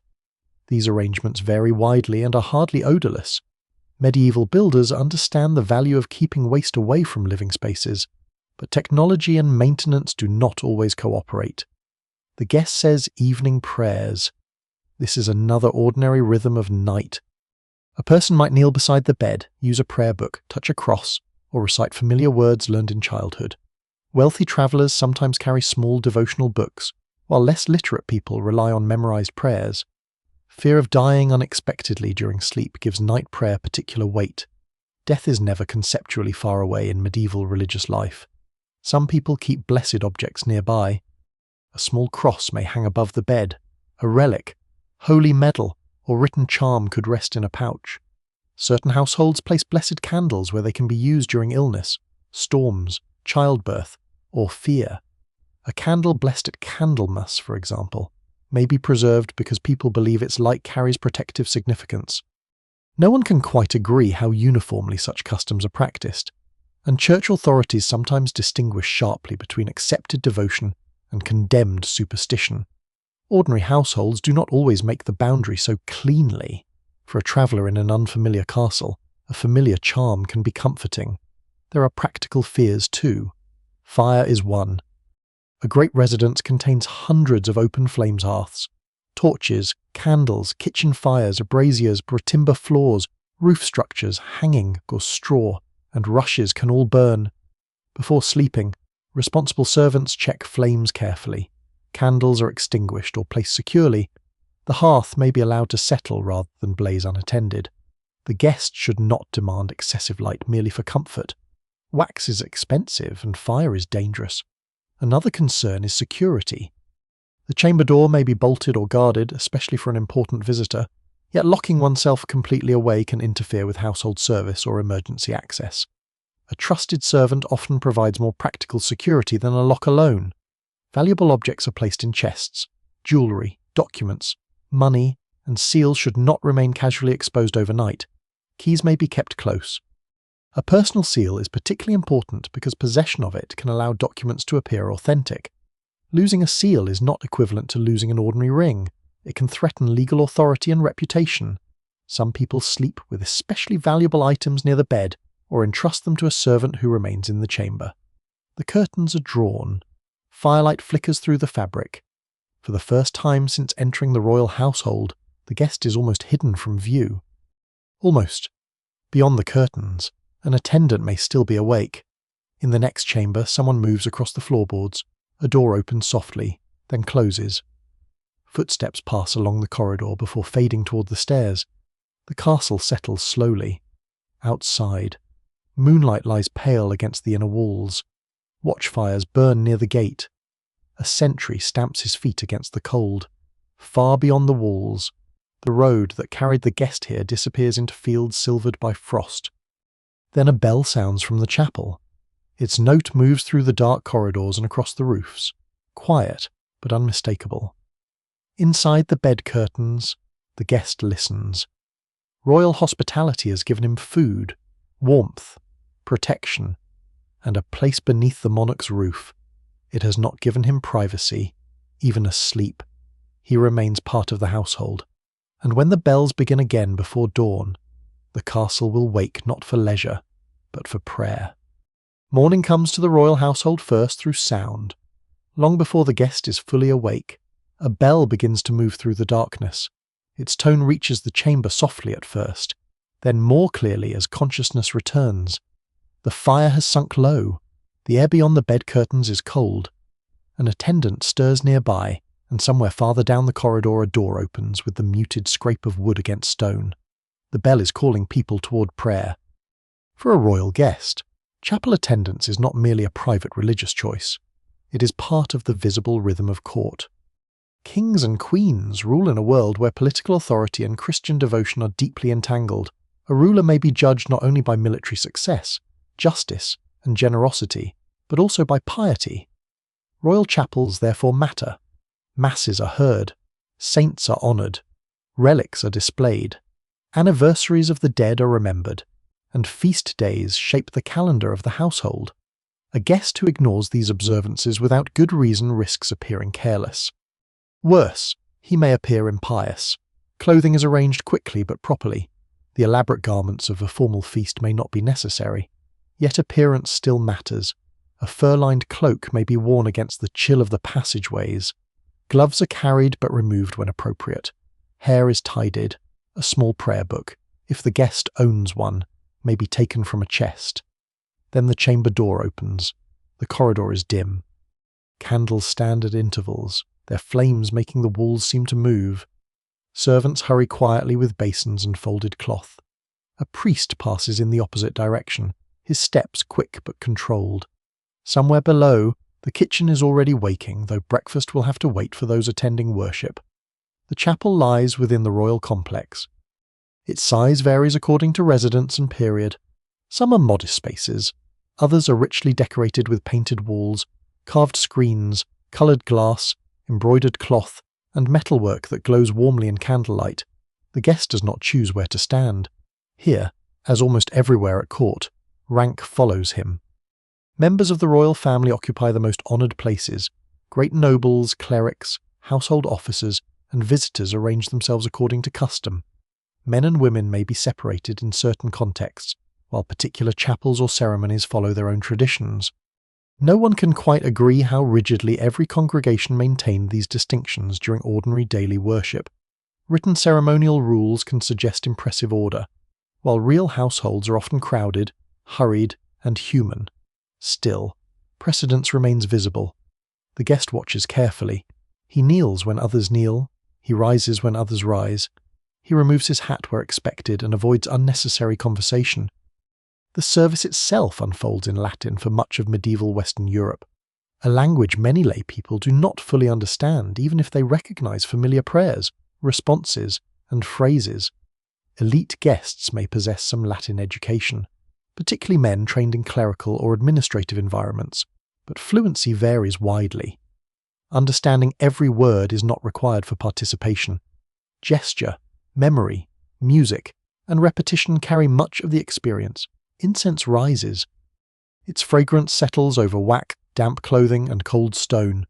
Light catches on metal vessels near the altar. For a few moments, the restlessness of the court seems to slow. Yet even here, politics is not entirely absent. Where a ruler worships, who stands nearby, who receives particular honours, and which saint's relic is displayed can all communicate something about identity and authority. Royal families cultivate devotion to particular saints. Shrines may become associated with dynasties. Victories, recoveries from illness, and successful births can be attributed to heavenly intercession. A visitor understands that mocking such devotion would be unthinkable. Even skepticism must remain private. Relics occupy a special place in this world. A royal chapel may possess fragments believed to come from saints, martyrs, apostles, or objects connected with the life of Christ. These might rest within reliquaries of silver, gold, crystal, enamel, or carved ivory. To modern eyes, the certainty surrounding such objects can seem difficult to evaluate. Medieval people themselves also encountered doubtful claims. Church authorities sometimes investigate relics, and critics occasionally complain about false or excessive collections. Even now, historians continue to debate how many people accepted every claim literally and how much room existed for quiet doubt. But in ceremonial life, reverence is expected. A guest may bow before a reliquary, touch it carefully, kiss it, or make an offering according to local custom. Some people believe proximity to holy remains can protect against illness or misfortune. Others seek help with fertility, dangerous journeys, fever, wounds, or family troubles. Pilgrims travel astonishing distances to visit famous shrines. Their badges, often made from inexpensive metal, become visible signs of devotion.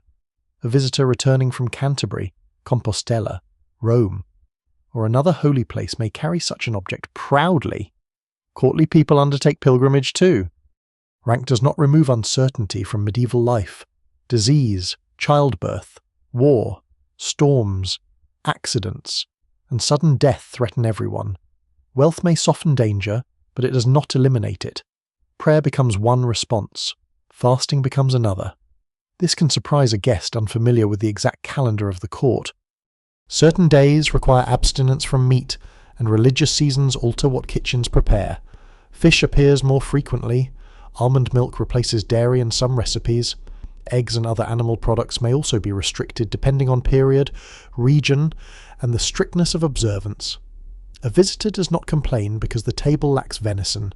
To do so on a fasting day could reveal either ignorance or disrespect. Royal kitchens plan carefully around these rules. Barrels of salted herring, dried cod, eels, pike, and other fish may be stored or purchased in large quantities. Wealthier households obtain fresh fish from ponds and rivers. Fish ponds themselves are valuable estate features, providing controlled supplies where natural catches are unreliable. Even simple meals remain shaped by religion. Bread, peas, beans, onions, fish, fruit, and ale may appear where richer meat dishes would otherwise dominate. The guest also learns to recognize feast days. These are not simply opportunities for celebration, they organize memory. A saint's day may bring special worship, processions, music, charitable giving, ceremonial clothing, and changes in food. The ruler may distribute alms. Poor people might gather near a church or palace gate. Candles may be offered before images. On major occasions, processions move through castle grounds or nearby streets. Crosses are carried first. Clergy follow with books, banners, incense, and relics. The royal household proceeds according to rank. The guest must understand where to walk. Once again, being too far forward is presumptuous. Being conspicuously absent may be worse. There are quieter religious expectations too. Confession is part of Christian practice, particularly before major feasts and important rites. A guest may seek a priest privately. Royal households maintain chaplains who serve not only liturgical, but sometimes administrative and advisory functions. Clergy can therefore occupy unusual positions close to power. A confessor may hear things no courtier hears. Sacred confidentiality surrounds confession, yet the mere fact that certain priests remain close to kings and queens can make them influential figures. A prudent guest treats them with respect. After Mass, the chapel slowly empties. Morning light has strengthened through narrow windows. The smell of incense lingers as people return toward chambers, offices, kitchens, and halls. Outside, frost lies along the edges of the courtyard. A servant carries a basket of bread toward the household rooms. Another crosses with a bundle of rushes. Horses are already being exercised near the stables, their breath pale in the air. The day resumes, yet the chapel bell has done more than mark an hour. It has reminded everyone beneath the royal roof that court life follows two kinds of hierarchy at once. There is the hierarchy of king, noble, servant, and guest. And above all of them, at least in the language and imagination of the age, stands a higher judgment no earthly ruler can entirely escape. For the royal visitor, understanding court therefore means understanding prayer. The guest must know when to bow before the monarch, but he must also know when everyone, including the monarch, bows before the altar. After the chapel empties and the first business of the morning has been completed, the royal household begins to loosen into another rhythm. Not every hour at court is filled with petitions, solemn ceremony, or formal meals. Kings, queens, noble families, and their guests also hunt, ride, walk, listen to music, play games, watch performers, and spend long stretches of time in conversation. Leisure is not separate from politics. It is another place where rank, favour, skill, and personality become visible. For a royal guest, recreation can therefore be surprisingly demanding. A hunting invitation is among the clearest examples. To be invited into the ruler's hunting party can be an honour. Forests and parks associated with royal households are not simply wild spaces. They are managed landscapes governed by privilege and law.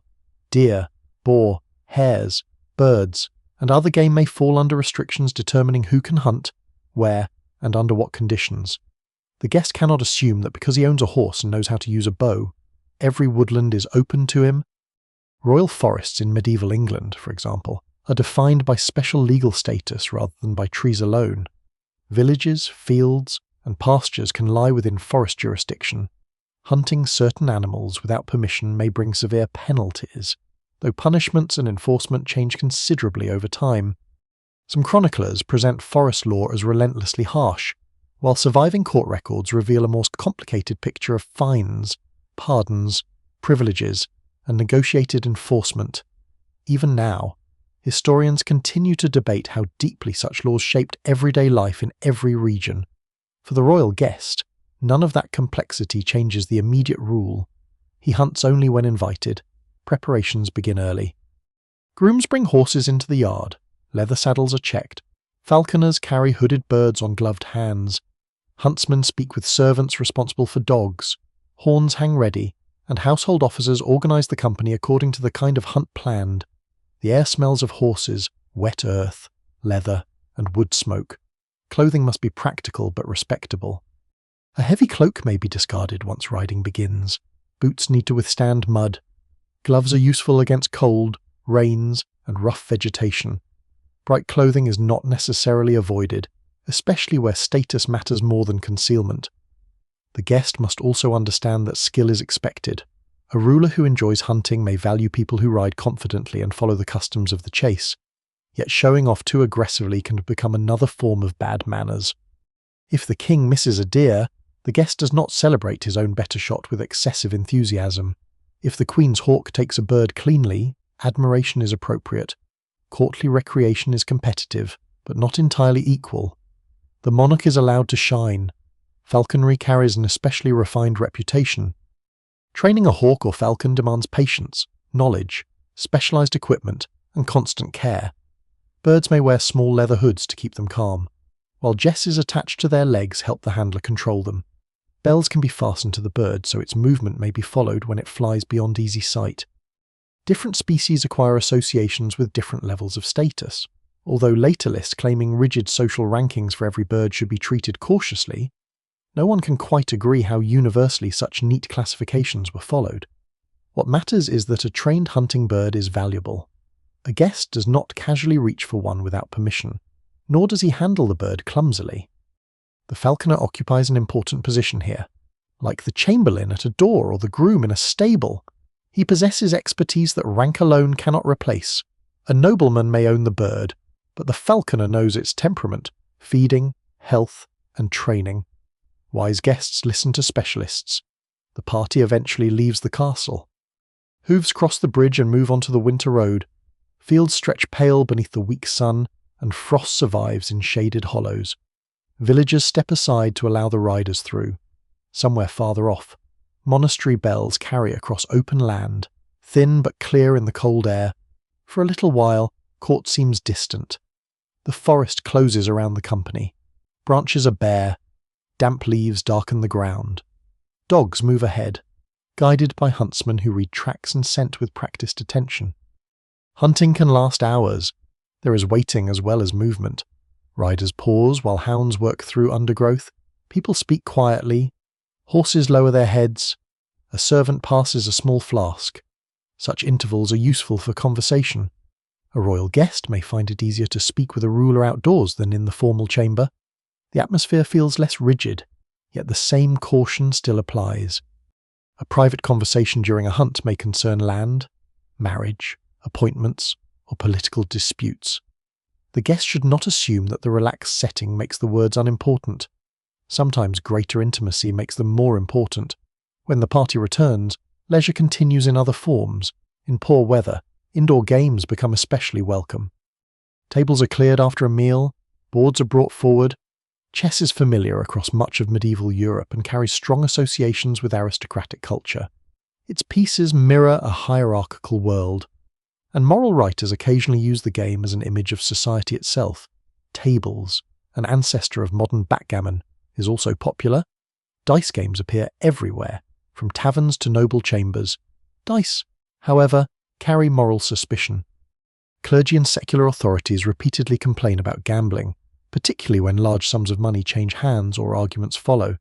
Laws sometimes restrict certain games, yet the frequency of these complaints suggests that people continue playing them enthusiastically. A royal guest knows the danger of winning too much. Defeating a courtier is one thing, taking a humiliating amount of money from a prince is another. Conversely, deliberately losing too obviously may appear insulting. The safest approach is moderation. Music fills other evenings. Harps, lutes, fiddles, pipes, and other instruments vary by period and region.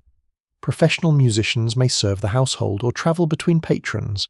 Singers perform devotional pieces, romances, heroic stories, and songs of courtly love. Guests themselves may be expected to possess accomplishments. A noblewoman might sing, dance, sew, read aloud, or play an instrument depending on upbringing. A nobleman may be praised for dancing, poetry, music, hunting, or skilled conversation as well as martial ability. Courtliness is built from more than warfare. Dancing has its own etiquette. Partners are chosen according to custom and status. Movements in elite settings tend to emphasize control rather than wild display. Clothing influences how people move, and crowded halls impose limits of their own. A guest who dances brilliantly may gain admiration. A guest who pushes forward too often may become tiresome. Again, restraint matters more than mere talent. On quieter afternoons, gardens and enclosed courtyards offer another kind of recreation. Even castles built primarily for defence can contain cultivated spaces nearby or within larger palace complexes. Herbs, flowers, fruit trees, and shaded walks create places for conversation away from the noise of the hall.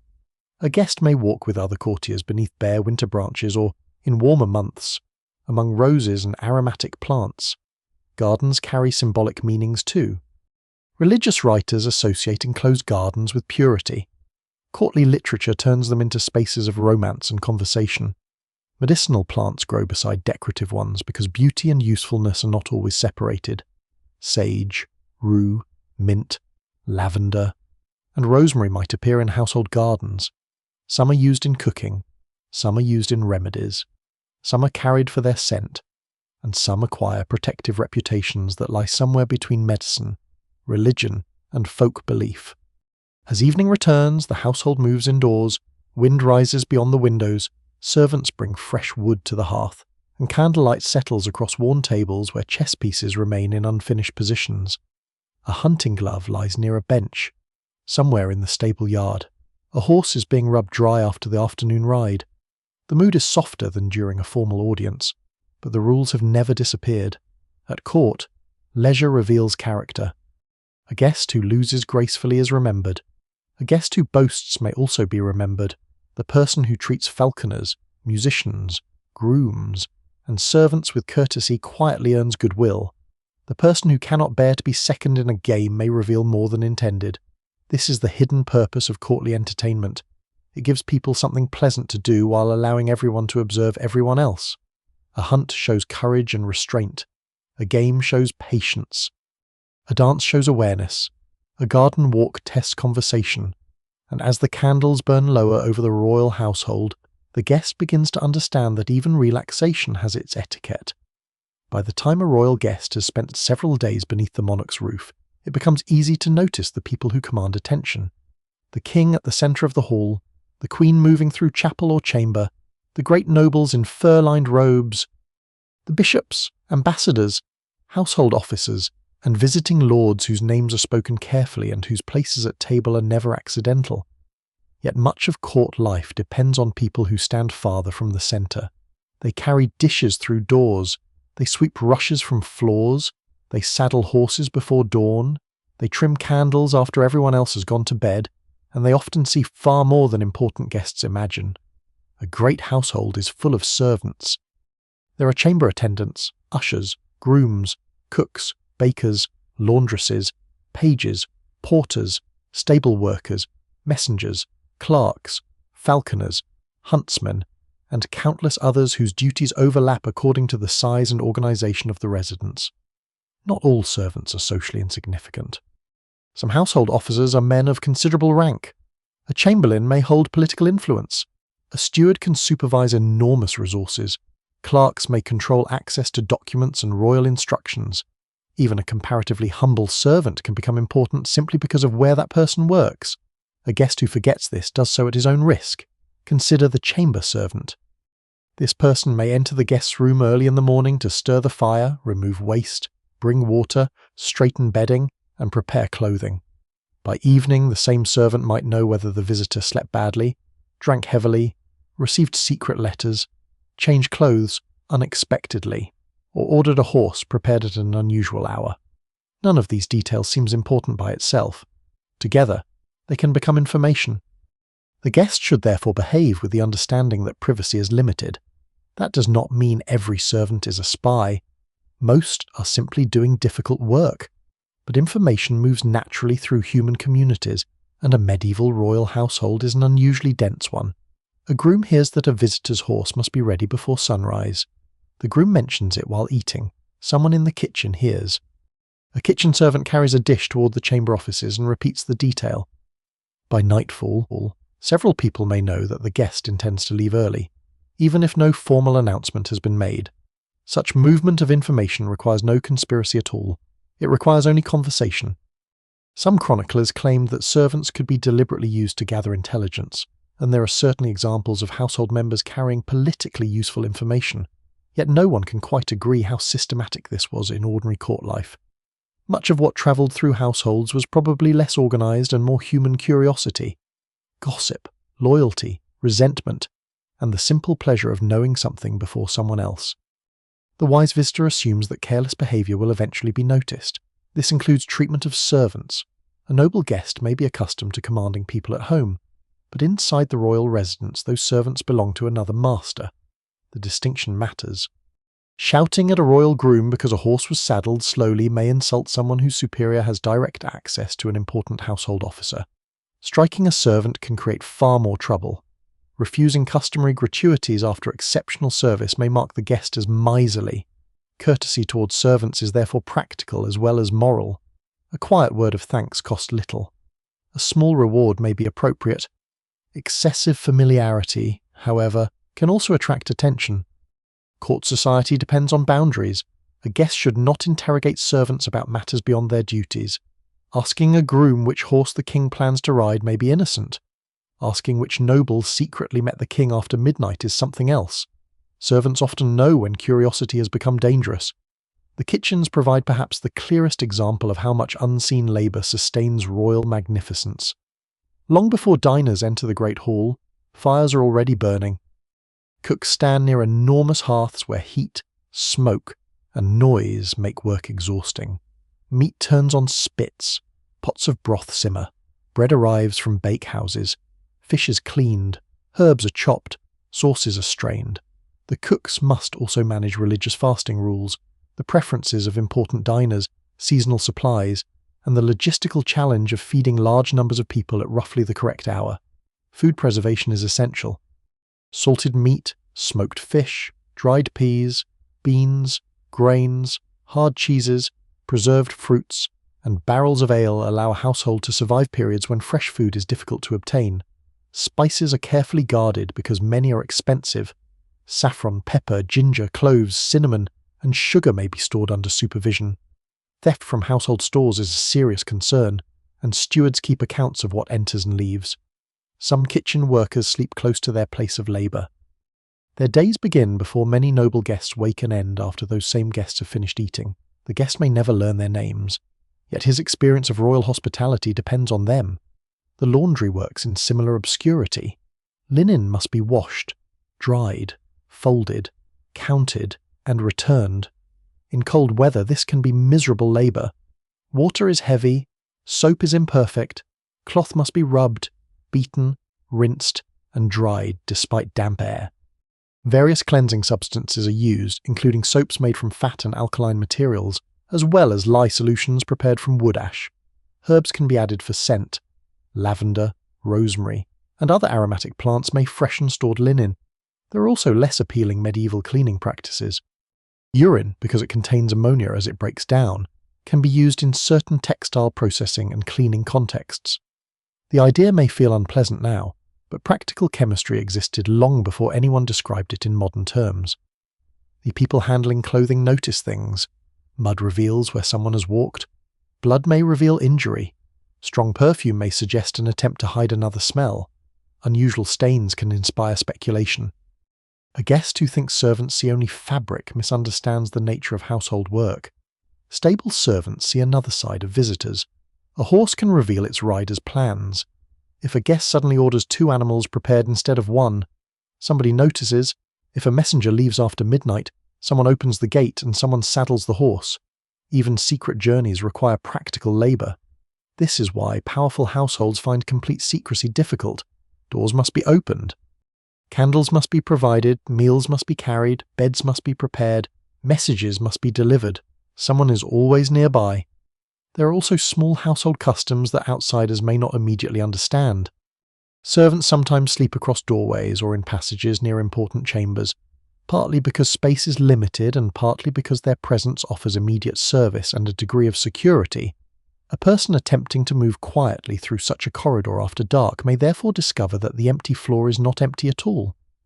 No one can quite agree how widespread particular sleeping arrangements were across every royal household, but records repeatedly show attendants remaining physically close to those they served. Distance itself is a luxury. Late that evening, the guest returns from the hall. A servant takes his cloak, another brings warm water for his hands. Someone else carries a candle into the chamber and checks the fire. The guest barely thinks about these movements now. That familiarity can be dangerous. After several days, servants begin to become part of the background. Their footsteps blend with the sounds of the castle. Their presence feels ordinary enough to forget. Outside, rain has started again. It whispers against the shutters while water runs from the roof into the dark courtyard. The watchfire near the gate burns beneath a rough shelter. Beyond the walls, muddy roads disappear toward villages where most houses have already gone dark. Inside, the servant bends to adjust a log in the hearth. The guest speaks casually to a companion. Perhaps the words concern tomorrow's audience. Perhaps they concern another nobleman. Perhaps they're harmless. The servant does not react. He finishes tending the fire, lowers his head politely, and leaves with the empty water basin. The door closes. Nothing dramatic has happened. That is precisely the point. In a royal household, the people who hear the most important things often appear to be doing something entirely ordinary: carrying water, folding linen, holding a horse, lighting a candle. And the guest who remembers their presence is usually wiser than the one who assumes that silence means nobody is listening. For all its warmth, ceremony, and generosity, medieval hospitality is not meant to last forever. A royal guest may spend days or even weeks beneath the monarch's roof, moving gradually into the rhythms of the household, learning the habits of the chapel bells, the order of meals, the temper of chamber officers, and the long, slow choreography of courtly life. But eventually another question begins to rise beneath the surface of everything else. How does a guest know when it is time to leave? The answer is almost never announced plainly. A ruler might certainly give direct permission to depart, particularly if the guest has fulfilled the purpose of the visit, or if political circumstances require a clear ending. Yet in many cases, the signs are quieter. Courtly society often prefers suggestion to bluntness, especially when dealing with people of rank. No monarch wants to appear inhospitable. No noble visitor wants to overstay and become a burden. So between those two concerns lies another set of unspoken rules. As delicate as those governing greetings or table manners, the guest must learn to read them. At first, the changes may be almost invisible. An audience that would once have been granted promptly now takes longer to arrange. A chamberlain who seemed readily available becomes harder to find. The guest is not refused exactly, but asked to wait until tomorrow, or after Mass, or until the king returns from another engagement. These delays may mean very little. Courts are busy places. Monarchs tire, travel, fall ill, change plans, and devote attention to matters more urgent than any single visitor. Even now, historians continue to debate how often delays were calculated signals rather than the ordinary result of crowded royal schedules. But to the guest, patterns matter. If access narrows steadily, something may be changing. The same is true at table. A visitor who once sat near the upper end of the hall may find himself placed a little farther away. Not insultingly far, perhaps, but no longer in a place of special notice. Another guest receives more conversation from the ruler. Another noble's arrival quietly rearranges the map of favour. In a courtly world, movement of a few feet can carry meaning. The guest must notice without appearing to notice. There may be other signs. Gifts stop arriving. Messages become shorter. The invitation to ride on a hunt does not come this morning, though it came on earlier days. The Queen's household, once warm in its welcome, now seems occupied elsewhere. A petition that has already been discussed receives no further encouragement. A secretary promises to look into a document but does not return with an answer. None of these alone proves anything. Together, they may begin to form a kind of weather. A wise guest pays attention to atmosphere just as carefully as he once paid attention to precedents. There are practical reasons for this too. Royal households are expensive to maintain. Every additional visitor requires food, fuel, bedding, servants' labour, stable space, and time. During winter, the cost of warmth alone is considerable. Fires must be fed constantly. Candles burn down, ale, bread, Fish, oats, and salted meat all leave storerooms at a steady pace. Hospitality is a virtue. It is also a burden carried by real kitchens and real storehouses. A sensitive guest remembers that. Morning after morning, he sees servants carry fresh bundles of wood through the inner court. He notices grooms measuring fodder for horses. He watches kitchen boys cross the yard with sacks of onions or baskets of bread. On fasting days, barrels of fish are opened again. On feast days, the entire household expands with additional needs. The castle may seem magnificent, but magnificence is always supported by labour and expense. To remain longer than welcome is therefore not merely awkward. It risks becoming ungenerous in return. Some guests, of course, leave too soon. That too can offend. To depart abruptly without proper farewells may suggest displeasure, impatience, or disregard for the honour of being received.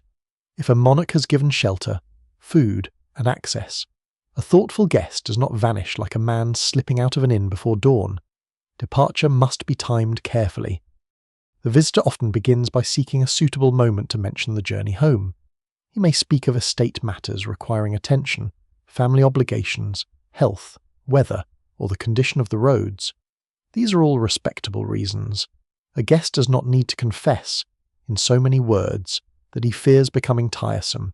Instead, he frames departure as necessity joined with gratitude. Sometimes the ruler responds warmly, urging the guest to remain a little longer. Such invitations may be sincere, they may also be ceremonial. No one can quite agree how often medieval people distinguished clearly between genuine insistence and polite formula.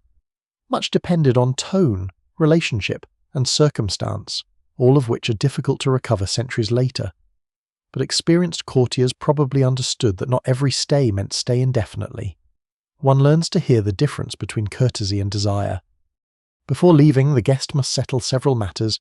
Servants are rewarded, accounts may be adjusted, horses are checked and reshod if necessary, travel provisions are requested or discreetly prepared, letters are copied, sealed, and packed, gifts received from the monarch are secured in chests, clothing is aired and folded, the chamber begins to change.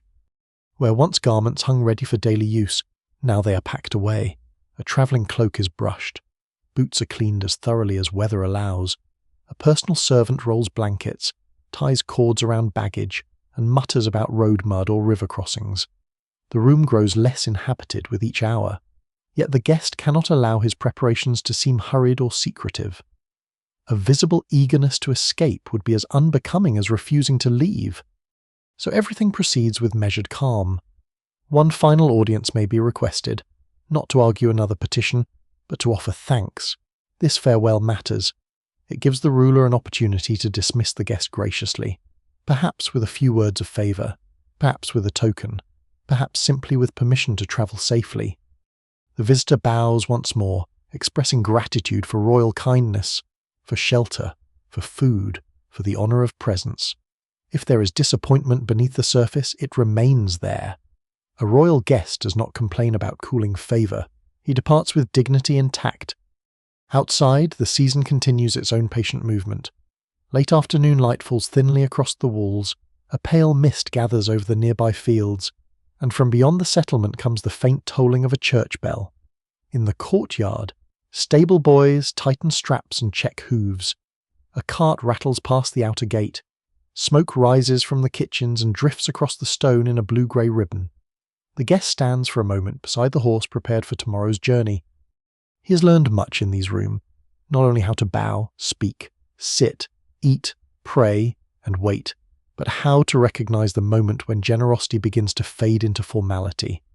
That knowledge may be one of the most valuable lessons court can offer, for hospitality, however splendid, is always a temporary shelter.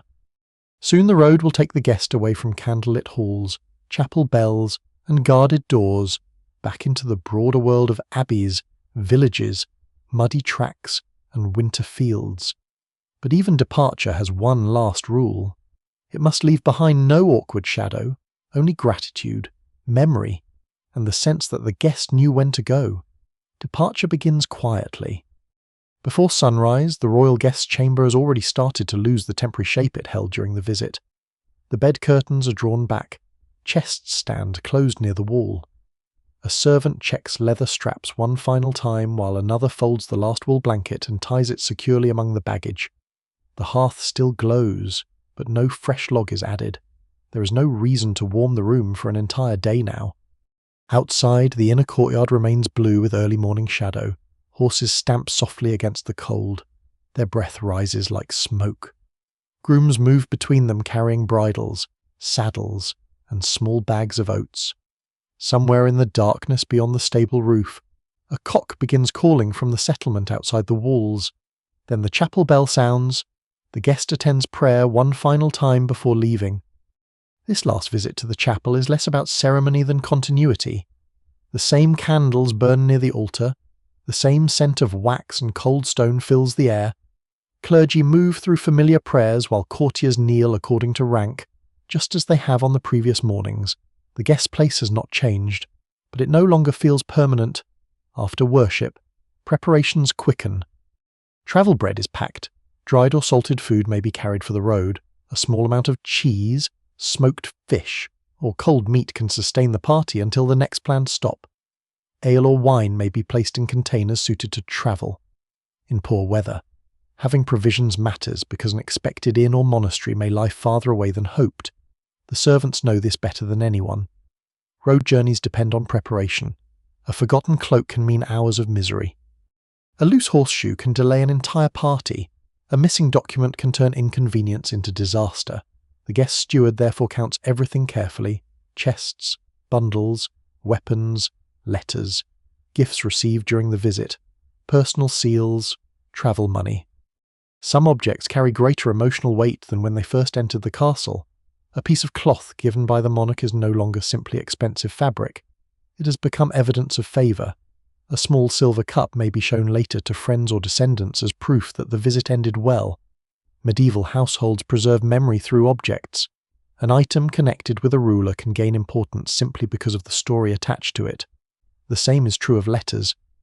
If the guest carries a royal letter home, its seal may be guarded with particular care.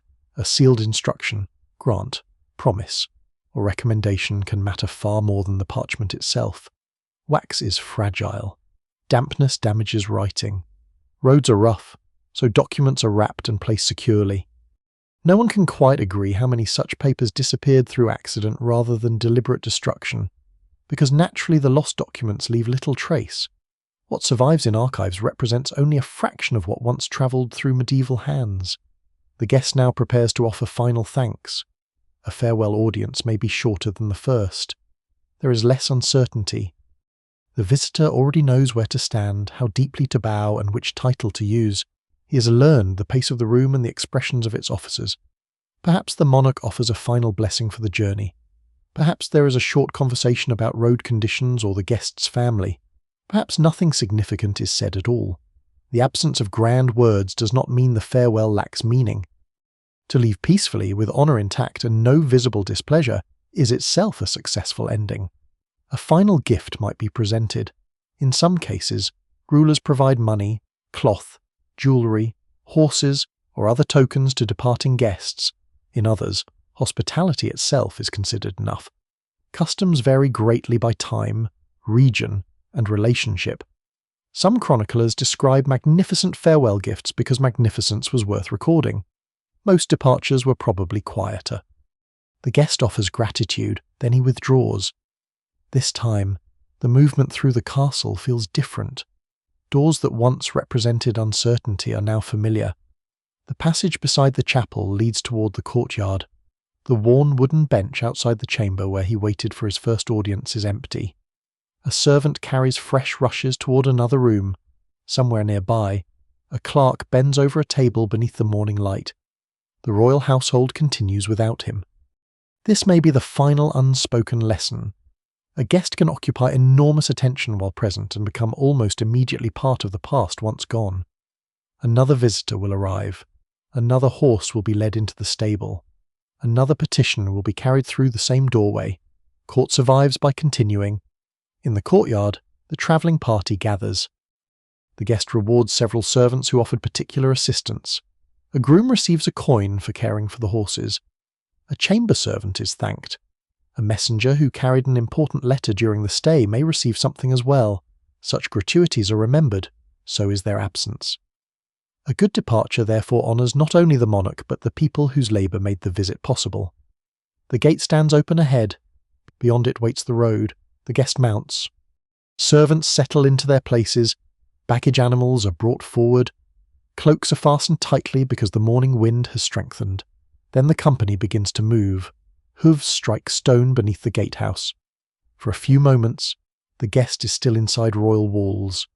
Then the sound changes. Stone gives way to mud. The towers begin to fall behind. There is no dramatic farewell, only distance. The road passes the outer settlement, where market stalls are beginning to open. A baker carries loaves across a doorway. Smoke rises from low roofs.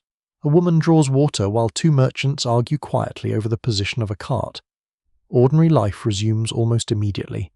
The travellers pass a roadside cross. A few members of the party make the sign of the cross for safe travel. Small protective habits return with the road. A servant checks a charm worn beneath his clothing. Another touches a pilgrim badge fixed to a pouch. Whether such objects are believed to prevent danger directly or simply offer comfort is difficult to know. Medieval devotion often lives comfortably beside practices that church authorities sometimes view with suspicion. The landscape widens. Winter fields stretch beneath pale light. Bare trees stand along the road. Behind them, the royal residence slowly becomes smaller. By afternoon, its towers are gone. The party stops near a stream where horses can drink. Bread is divided. Cheese is cut with a travel knife. The guest eats beneath a wool cloak while a servant checks a strap loosened by several miles of riding. No dais, no silver dishes, no carefully assigned seating, only the road again, and perhaps there is relief in that simplicity. The guest no longer needs to calculate exactly how near to sit to the ruler, whether a compliment is too generous, whether a gift is too costly, or whether an usher's delay carries hidden meaning. Yet the court travels home with him in a memory. He will remember the warmth of the great hall against winter cold, the smell of beeswax, the slow sound of bells before dawn, the careful silence before entering the royal chamber, the servants who seemed invisible until their importance became impossible to ignore. And above all, he will remember that royal hospitality was built upon rules rarely written in any one place. They were learned through family, through observation, through mistakes, through watching someone else stand too close, speak too freely, drink too deeply, boast too loudly, or remain too long. A successful guest was not necessarily the cleverest person beneath the royal roof. He was often simply the person who noticed. The road bends around a wooded hill. Evening is beginning to gather now, softening the fields into grey and blue. Somewhere ahead, an abbey bell marks the approaching darkness. Smoke rises beyond a cluster of village roofs, promising shelter, food, and perhaps a place near a fire. Behind the travellers, the castle has vanished completely. Yet for generations, the same quiet rules will remain within such walls. Guests will arrive in fine clothing. They will wait at doors, they will bow, they will eat from carefully ordered tables, they will exchange gifts, they will whisper in chambers, they will wake to bells, and sooner or later, they will recognize that it is time to leave. That is how royal hospitality survives, not through written instructions alone, but through memory passed from one careful guest to the next. As darkness settles over the road, the party rides slowly toward the lights ahead. The mud is familiar again. The bells are distant, and the royal world, for now, is behind them. The road grows quieter as night deepens. Behind hedges and low stone walls, villagers settle into sleep. Hearths sink to embers. Wooden shutters close against the cold.